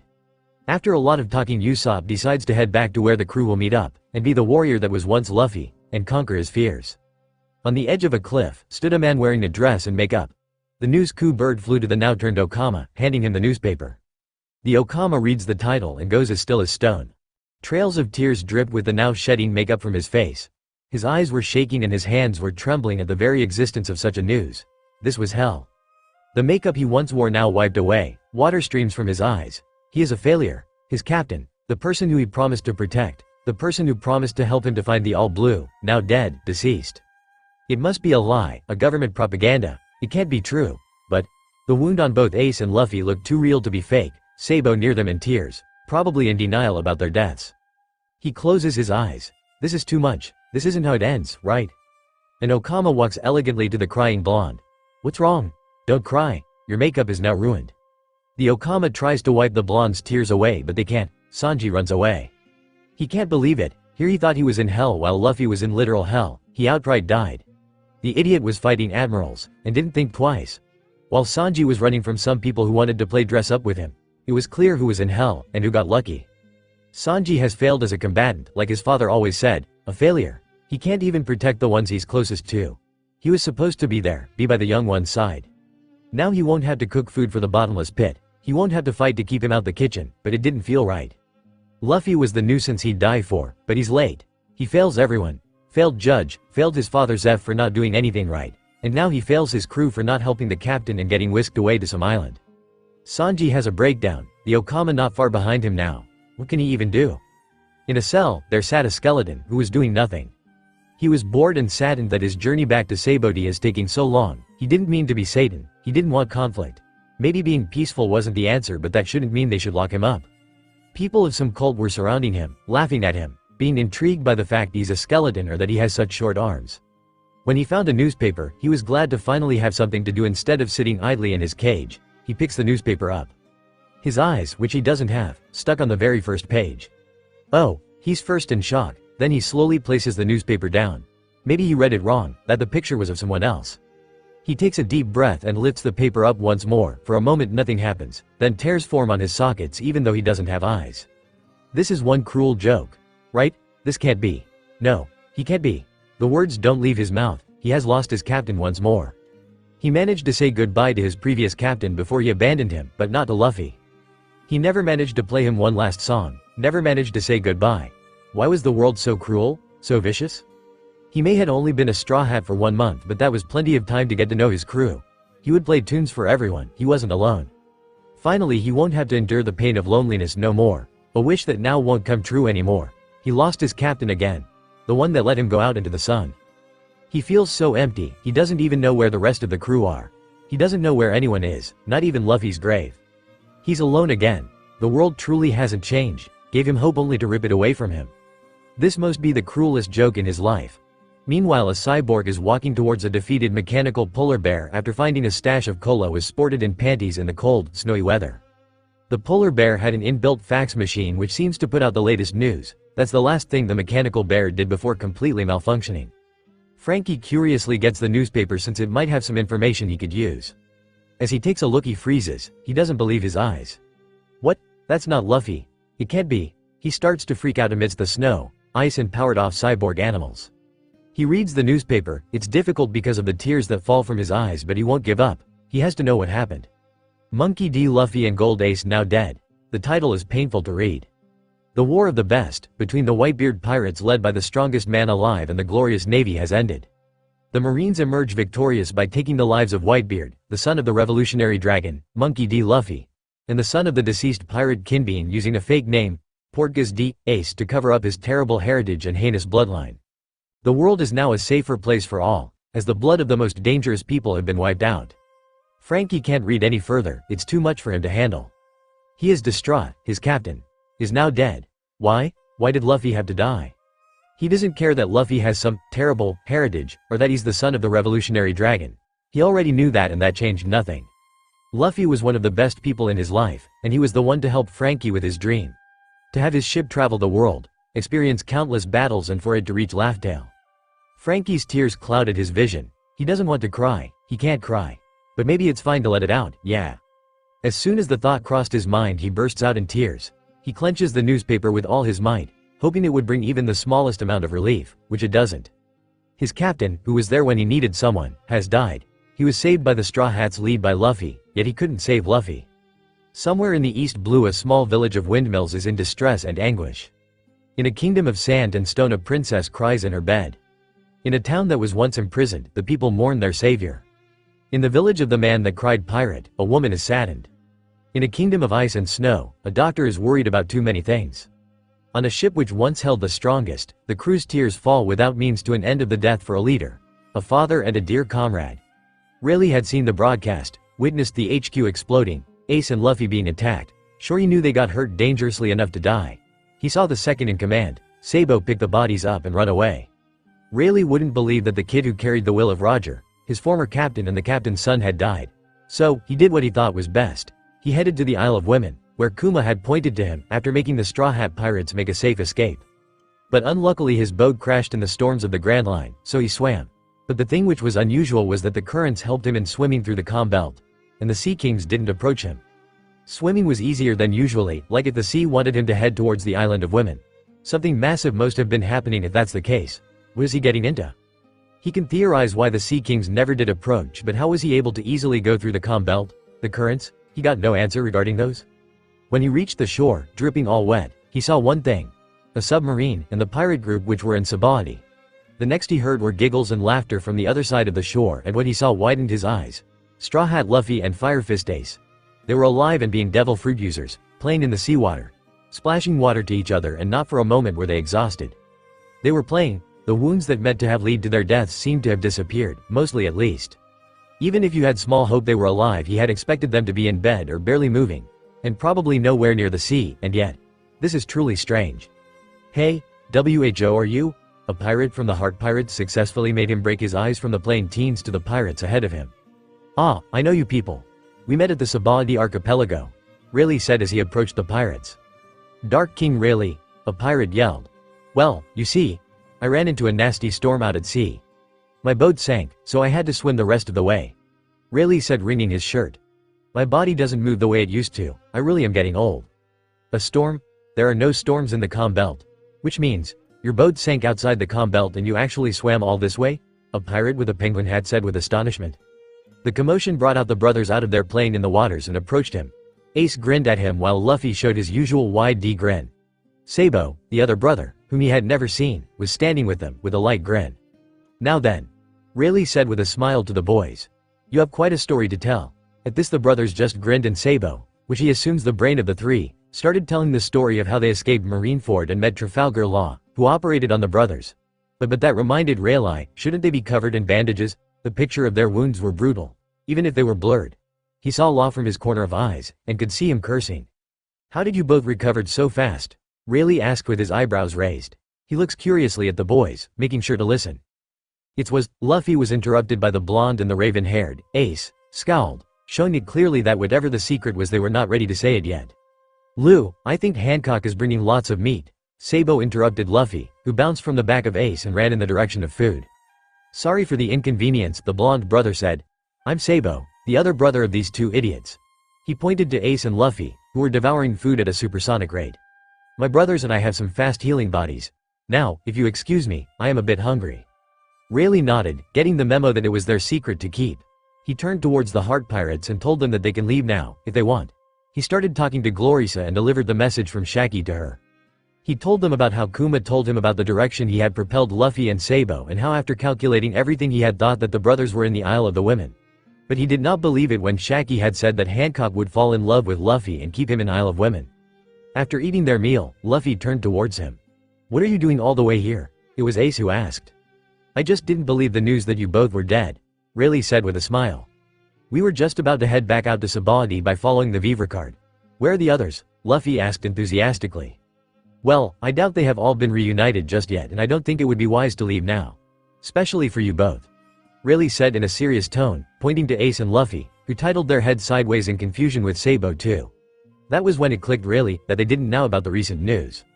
Have you read the newspaper? Rayleigh asked skeptically, to which he got a no. Portgas D. Ace and Monkey D. Luffy are dead to the world. That got a reaction from the brothers. What? Maybe I can help, Hancock said, after swooning at Luffy. She ordered one of the Kuja to show the newspaper which she had brought. The brothers read the newspaper and were astonished. But I'm not dead, Luffy said in confusion. Why is the paper lying? Yeah, me too, Ace said, making Sabo deadpanned at his brother's antics. We can take advantage of this and you both can finally recover well, Sabo said, showing the advantage they were in. But I'm fine, Ace and Luffy said together. Rayleigh smiled. Now shall we head down to business, Luffy? That got a raised eyebrow from the brothers, who protectively stood beside their little brother. You said that you intend to head to Sabaody from here, yes? Rayleigh asked, formulating and fixing his plans. Uh-huh, Luffy said with a grin. I have to meet up with my crew. Are you absolutely certain about that? Rayleigh asked. I'm sure you remember what happened to you all on that island. But that was only because I was keeping my promise, Luffy said, cocking his head. He had made a promise to not use his full strength until time comes for his mama. What? Rayleigh asked with a raised eyebrow. A promise so great that Luffy wouldn't even break it to save his friends. With who? Mama asked me to promise to not unleash my true strength until I turned 19, Luffy said with his arms crossed on his chest and a pout on his face. Luffy thought it was dumb. Why should he even wait?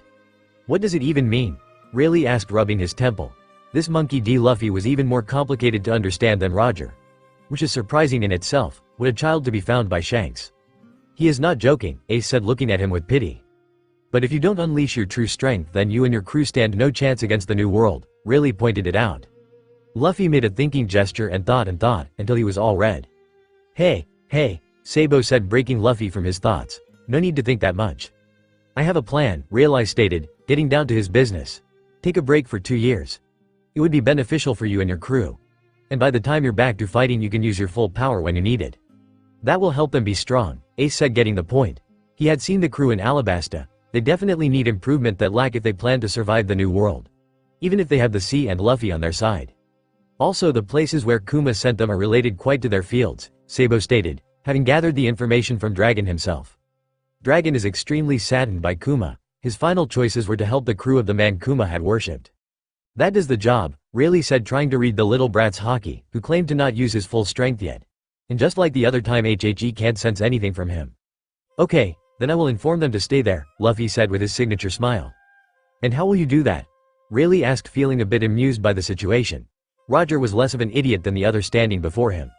Simple, I will ask Mom to do that for me, Luffy said, running off. Kobe. Helmeppo looked worriedly at his friend from the doorway. They had both grieved for Luffy's death, but Kobe had always been much closer to the straw hat wearing youth, and it showed in his slumped posture. I thought that if first became a Marine, I could protect the world from evil. That I would be able to fight for what I believe in. I trained so hard so that I could become strong and he would acknowledge me. But I'm still weak, aren't I? Silence fell for a long while, Kobe choking back the sobs that threatened to return. But finally his fists clenched, and when he opened his eyes again, they were still over bright but shining with determination. Hey Helmeppo. I promised Luffy-san that I would an admiral someday. I'm not going to stop until I reach that. I'm going to change this rotten order from the inside. A ghost of a smile returned to his lips at his friend's resolve. Helmeppo saluted sharply. I'll follow you to the end, sir. Helmeppo doesn't doubt Kobe's words for even a second. Kobe had grown quite a bit since they first met, and Helmeppo finds him to be a great Marine.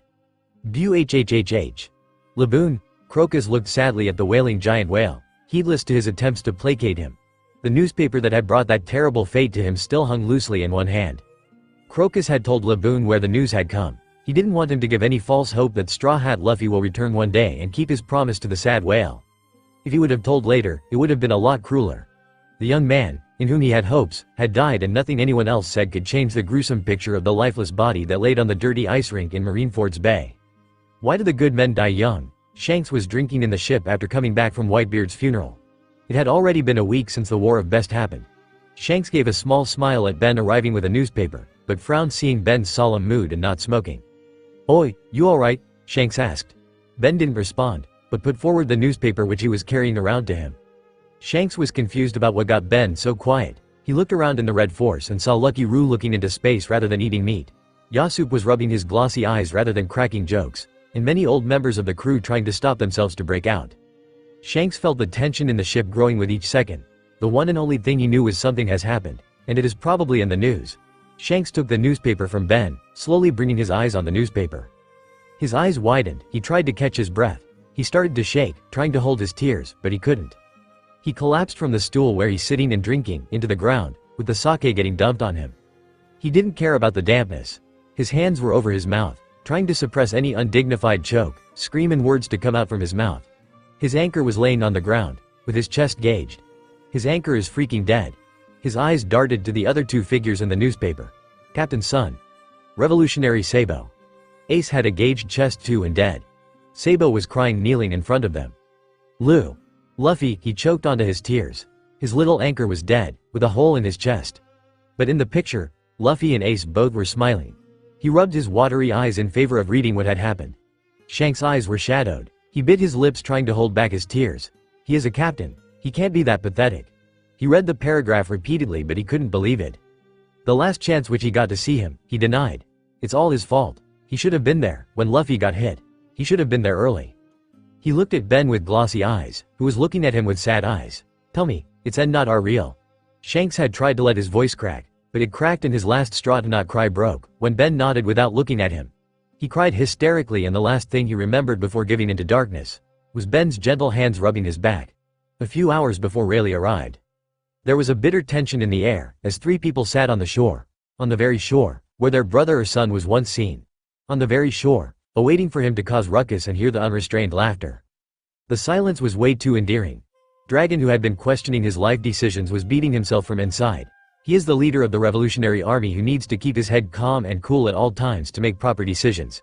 Make decisions which can cause death in a single second. But above all, he was a father. Father to 3 wild and feral kids who loved to do the unexpected. He should have thought it through when he had decided to leave Ace, Sabo and Luffy on their own to fight the war. He should have escaped with Ace the very moment he got the chance. But no, he wanted to make an example, show the world that the revolutionary army is on move. And they will not stop at the face of injustice. They will crush the world government who decide to show their merciless cheery fangs. That's the whole reason he was here. Waiting, praying, hell, even begging mentally for the sea to return his child to him. Normally Luffy would be back within an hour or two, but damn hell. It has already been 2 days.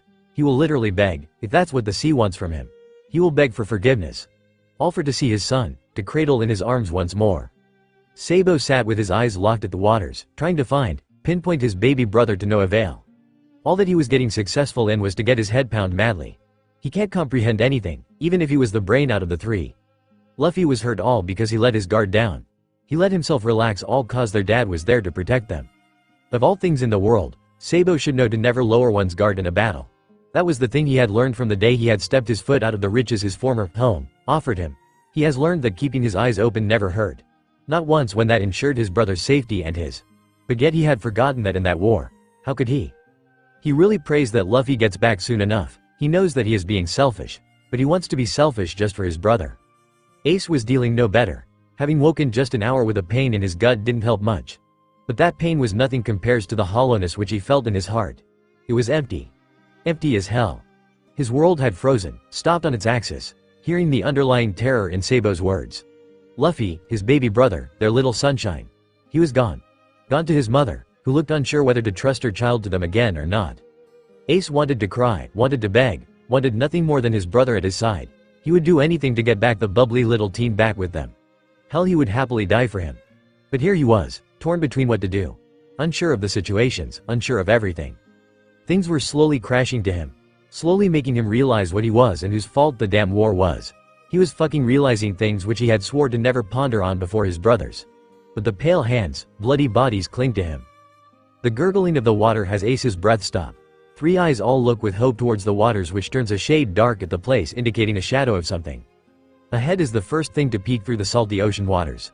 No one dares to speak. Heck, no one dares to take a breath as baby doe brown eyes peek through the waters slowly to stare at them. Luffy. All hell breaks as 2 devil fruit users and 1 non-devil fruit user barrels towards the unsure waters toward the raven-haired boy who looks just ecstatic as the others. The reunion which they had awaited for 2 damn long days, the fear which had held their hearts and dared to mess with their head was gone. The little sunshine was back to them, in one piece. She. Laughter bubbles through the youngest, drowning the listeners in the sweet embrace of tranquility. I'm so sorry. Ace is the one who says those words with tears in his gray-steeled eyes. I. She. Luffy laughs, cutting Ace just in time. It's okay. I'm not hurt. Silly Ace is hurt. Wait. We saved you, Ace. We saved you. The incomprehensible babbler of the team changes to the unadulterated mirth and joy. We did it. A wet chuckle escapes Sabo as he hoggles Luffy the next. Lu is here. Ace is here. We are safe. Sabo repeats it like a damn mantra, burying his face in the salty sunshine-like hair of Luffy, who winds his arms around him, providing him a sanctuary to finally take in everything. I am glad you are okay. Dragon's voice cuts through and Luffy jumps to the tattoo faces man, hanging on him like a little koala that he is. She. Luffy laughs bright and free, which takes away all the pain that was buried in the 3's hearts, breaking then forever. It is frightening enough to know how the little sunshine had them in his fingers, but none would want otherwise. The little family sits on the shore with Luffy in the center, packed with hugs from his father and brothers, being told how happy they were to see him back. None speaks how scared they were of losing him for once and all. But Luffy catches those emotions even before they can show on their faces. He was feeling like he was having a hangover, sick, nauseous and so empty. Even his dreams didn't bring him comfort, they felt like nightmares. The news coup was just a nightmare of the many he had, right? When Shanks gained awareness, he didn't move from bed. He didn't feel like getting up. All he wanted was to be cooped up in his room and deny the reality, like it never happened. That anchor was alive.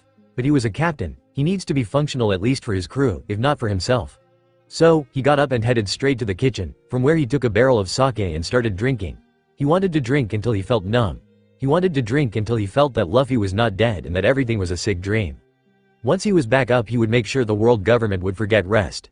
They would forget their luxury. He would make them suffer if that's what's needed for revenge. Luffy was loved by the sea. She didn't even turn him away when he got a devil fruit. He never got why Anchor didn't like the fruits being called that. But he guesses he'll never know now. Luffy was destined for more. It was in his laugh, in his smile and in his soul. He was going to be the change the world needed. The change for the future that his captain would have wanted. Luffy wasn't normal. He had seen him grow. Seen him annoy the government and petrify the common marines. Getting a pretty bounty at such young age. The kid was inhuman, but human in the best ways. The sea even had a lot of trust in the humans taking care of Luffy. So much that she cared even for the siblings together. She would hide them when they needed it, protect them, and defend them. If they would have ever been injured, she would have healed them. Shanks knew that if the water was grieving, the world would be undergoing the most terrifying storms of the century. He couldn't still believe that the news was true. He doesn't want to. How can a sea child be dead? He sits while drinking himself under, tearing up while his thoughts rush through his head. He feels the ship's movements. It's calm. Shanks' eyes widened and he got up in a hurry. He felt fuzzy and dizzy, with all the sake and sudden movement, but he couldn't care less. He dashed to Ben. Ben. He cried like a little child, running through the hallways and his crew looking at him with sadness and pity. But he didn't care. He just ran through the doors, may have stubbed his toe, then finally approached Ben. Ben gave him a small sad smile. So, you are finally awake, Captain, after 3 days of sleeping. Shanks blinked his eyes, not catching whatever Ben was saying. That can be discussed later. He can't be dead. Shanks more slurred than he wanted. Shanks saw Ben giving him a sad smile again. Hate to break to you, Cap. No, Shanks said, interjecting whatever Ben wanted to say. How can a sea child be dead? The water is calm, Ben. Calm? Shanks asked and saw Ben's eyes widening and dropping the cigarette from his mouth. Ben was the only one on Red Force to know who was Luffy's mother. Wait here, Ben said as he started going through the den numbers of the Whitebeard pirates, and Shanks tailed him happily, just a bit too clumsily. The sake might have finally gotten to him. Purr, click, speaky. It's Ben Beckman. Ben interrupted the code words of the 4th Division commander. You know anything about Ace and Luffy? He felt the line getting silent, getting ready to give the damn answer. The answer he already knew but couldn't accept. Sorry, we're planning their funeral at the moment. We'll call you when we're done. The voice came choked. Ben rubbed his temple and saw Shanks's glossy eyes. How the hell does his captain manage to act like a kid, while being in his 40s? Hey, wait, Ben said before the commander could cut the call. We believe they are alive. The snail's eyes widened in hope. Hope and caution, as if he didn't want to be hurt anymore. To have his hopes raised high for it to be smashed to pieces again. How? We can't tell that much, but do you have the number of Sabo or Dragon? Or any revolutionary army? Ben asked. The brothers were together, if Shanks's hypothesis is correct even a bit. Luffy, if he's alive, should be with them. Sabo seems still fine in the newspaper's photo, so he'll bet he's still with Ace and Luffy. Yeah, we do have. Wait a minute. The commander said, and from the other snail, shuffling noises were heard before the door burst open from the other side and 2 people barged in. It's Marco here. The bored voice of the 1st Division commander came up, but Ben could tell he was tired, exhausted and felt sick with everything. The news must have hit him hard as well. Ben couldn't blame him. Why do you think they are alive, Yoi? Marco asked with a raised eyebrow, and Ben felt that he knew something about the brothers. But it was not his place for him to speak, not yet at least. Just give the damn number already, Marco, Shanks said in an irritated voice, which seemed to work a little. Shanks is full of mood swings when he is damn ass drunk. Okay, Yoi. He could hear Marco, Sai and Haruta speaking the number. But on one condition, Yoi. We want to hear what you will say, Yoi. Marco spoke, to which Ben nodded. He knew that now Marco had his hopes lifted slightly. Ben got hold of another snail, which was untraceable, and dialed the said number. Purr, click. It's Shanks. Shanks spoke with his slurry voice. What pleasure do I have to have a Yonko call me? The voice, which was definitely of Sabo, spoke. Ben noticed that the voice wasn't upset, nor in pain. Everyone's hopes had risen further. We know they are alive, aren't they? Ben got to the point, and there was silence from the other end. Are you alone? Sabo spoke, and from the background a happy squeal came and there were footsteps like someone was running and approaching to Sabo. Kinda. Shanks spoke. There's me, Ben, Marco, Thatch, and Haruta. So, yep, we are alone. Sabo? Who's on the call? The Whitebeards felt their breath stop at the voice. It was definitely their brother's, Ace. He was alive. Thatch started crying with Haruta and Marco gave his rare smile. They didn't have to plan a funeral for Ace after all. Now they only prayed that Luffy had survived the injuries he had, which did look much more serious than Ace's. But of course both of the wounds looked extremely deadly. They should be glad even if it was only Ace that survived. Ace, Thatch and Haruta called their dear brother. You idiot, you should have at least called that you were alive. The Whitebeard pirates silently promised to never tell Ace that they were planning his funeral only a small while ago. They could feel Ace scratching his neck in embarrassment. Sorry, but I forgot. Ace, yoi. Marco felt his voice coming back and his mind working at a faster rate. Did you read the newspaper? Yes, came from the other side. I want you to go into hiding until you recover fully, yoi. Marco said, remembering the nasty wounds which Ace had gotten. Ace must be still recovering and he would need time to come to terms with what happened. But I'm okay, Marco. Ace said, and Marco could sense the guilt in his voice clearly. And it was not your fault, yoi. Marco said, knowing full well he blamed himself for Pops' death. The other side remained silent until Ace yelped and he could think why, if the new voice was something to say. Ace, Sabo. Ace, Sabo. The young voice chirped happily. Rayleigh is calling for us. Lou, you go on with Ace. I'll come in a minute, Sabo said, ruffling the younger's hair. Sabo could tell that everyone heard Luffy. Okay. Luffy chirped. Ace, I want a ride. That was the last thing that was heard before the two voices disappeared, leaving behind Sabo. I told y'all, Anchor is alive. Shanks cheered as he jumped up and down in his place, like a little kid, who had got a big stack of chocolates. He may have been drunk, but he was right. He was right. He knew to not accept the newspaper without confirming the facts. I hope this news doesn't reach unwanted ears, Sabo said as his hands went through his hair. He knew he could trust the people listening, but he made sure to stay calm and collected. It won't, everyone said in unison. Sabo smiled. He knew they wouldn't let such information free. Sabo, keep Ace out of public eyes for a year at least, yoi. Marco said seriously and got a nod before disconnecting the call. Marco would have announced a party if it wasn't for how much work had to be done. The Whitebeards have lots of work to do. They need to protect their islands, recover from the war, and do head count on how many pirates are still left. With Whitebeard dead, many pirates left, and due to the war many had fallen. But he can't give up. They need to keep an eye on their islands and make sure they are safe. Teach can come later, even if he wanted to choke that bastard and burn him alive. They needed time. He had started ordering some of their allied pirates, who looked okay, to get rid of the pirates who were trying to get hold of Whitebeard territories. They themselves need to start moving. With Pops dead and no one to guide them, they needed to handle themselves. After 3 weeks after the war, East Blue, Goa Kingdom, Fuchsia Village. It's Garp San. Garp San has returned in a battleship. Why is he here? Is it official business? Is he here to apologize? Why does he still bother to even come here? Hey, good to see everyone's alright, Garp said with his hands in his pockets, and a smile on his face. He can feel the real and fake smiles, the confusion and disgust, the sadness and pain. Oh, how he wishes he was more oblivious than how he acted. The people in the village started asking about Luffy and his brothers. They wouldn't believe that they're dead, even if the newspaper says that. But Garp didn't open his mouth. Garp-san, there's been another incident.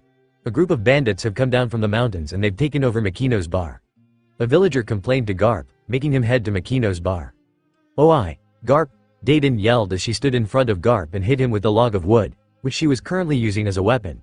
You have got a lot of nerve showing your face here again. In front of Garp stood an angry mother and a crying Makino, who was a sister figure to Luffy, Ace and Sabo. At his back stood the Marines, ready to defend him. Vice Admiral Garp. The Marines yelled, asking for orders.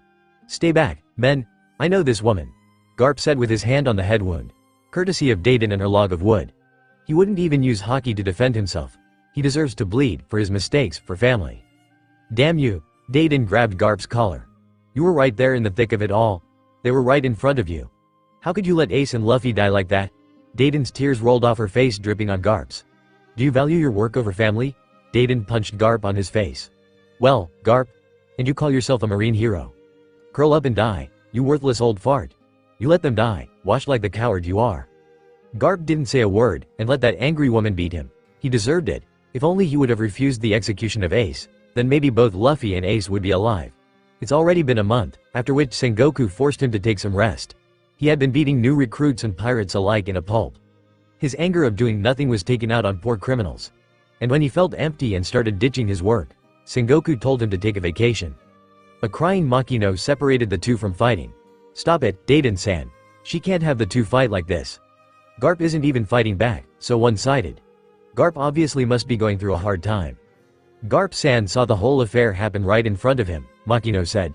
"This must be harder on him than any of us," Makino sobbed. "No," Daiden wiped her tears. "The one this will be hardest for is Sabo." Makino stiffened up her upper lip, trying to not cry anymore, but it was all in vain. You should know how much he loved his brothers. They were inseparable. Makino ran inside the bar, crying. This was too much to bear for her.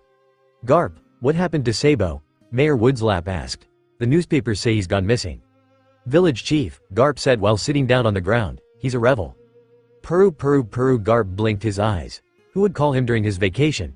Regardless of that, he picked up the call and it soon took the shape of Sabo's facial expression. Garp bit his lips. "Gigi." Sabo's voice came from the snail. It sounded happy, like he wasn't in any grief. Why? How could that even happen? But why does he hear Luffy's giggles and Ace scolding him in the background? He must be hallucinating. Has he finally lost it? He wouldn't even be surprised anymore. "Why yeah, brat," Garp finally said as he got up and pinched himself in his cheek. He could see Daiden's eyes widening. "You alone?" Sabo asked, and in the background he could hear Luffy's laughter and Ace's attempts to make him quiet. Wait," Garp said as he rushed inside the bar. If Luffy and Ace are alive, then he can't let the Marines hear that. He barely saw Daiden and Mayor follow him, and the rest of the villagers, who knows Luffy's laughter and giggles very well, stopping the Marines. Garp dashed inside the bar and saw Makino look at him and then the snail. "Yeah, I'm alone now." Garp held his breath as he took in the people in the bar. Makino, Daiden and Mayor. There's so much tension. A silence fills the air as they wait for Sabo to tell them the facts. "I forgot to tell you, but Ace and Luffy are alive." "What?" The shouts of happiness erupted from the bar. The relief, comfort and reassurance that the four people are feeling are like a mercy from the gods. They now know the truth and they won't believe anything else. "Sabo," Garp yelled, but it was of no use, since the brat disconnected the call. He had so much to ask, so much to say. He wanted to apologize, he had to. He needs to know Luffy's and Ace's condition. "Sabo, you never change." Those little shits. How dare he hang up on that? All this time he had done nothing but grieve from the loss of his two grandsons, and now they are saying that they are alive. Those little shits. Garp said with a bright grin, which he had lost after their supposed deaths. How dare they not tell me before? I need to beat some sense in them. At this point, they don't need fist of love, but fist of disappointment.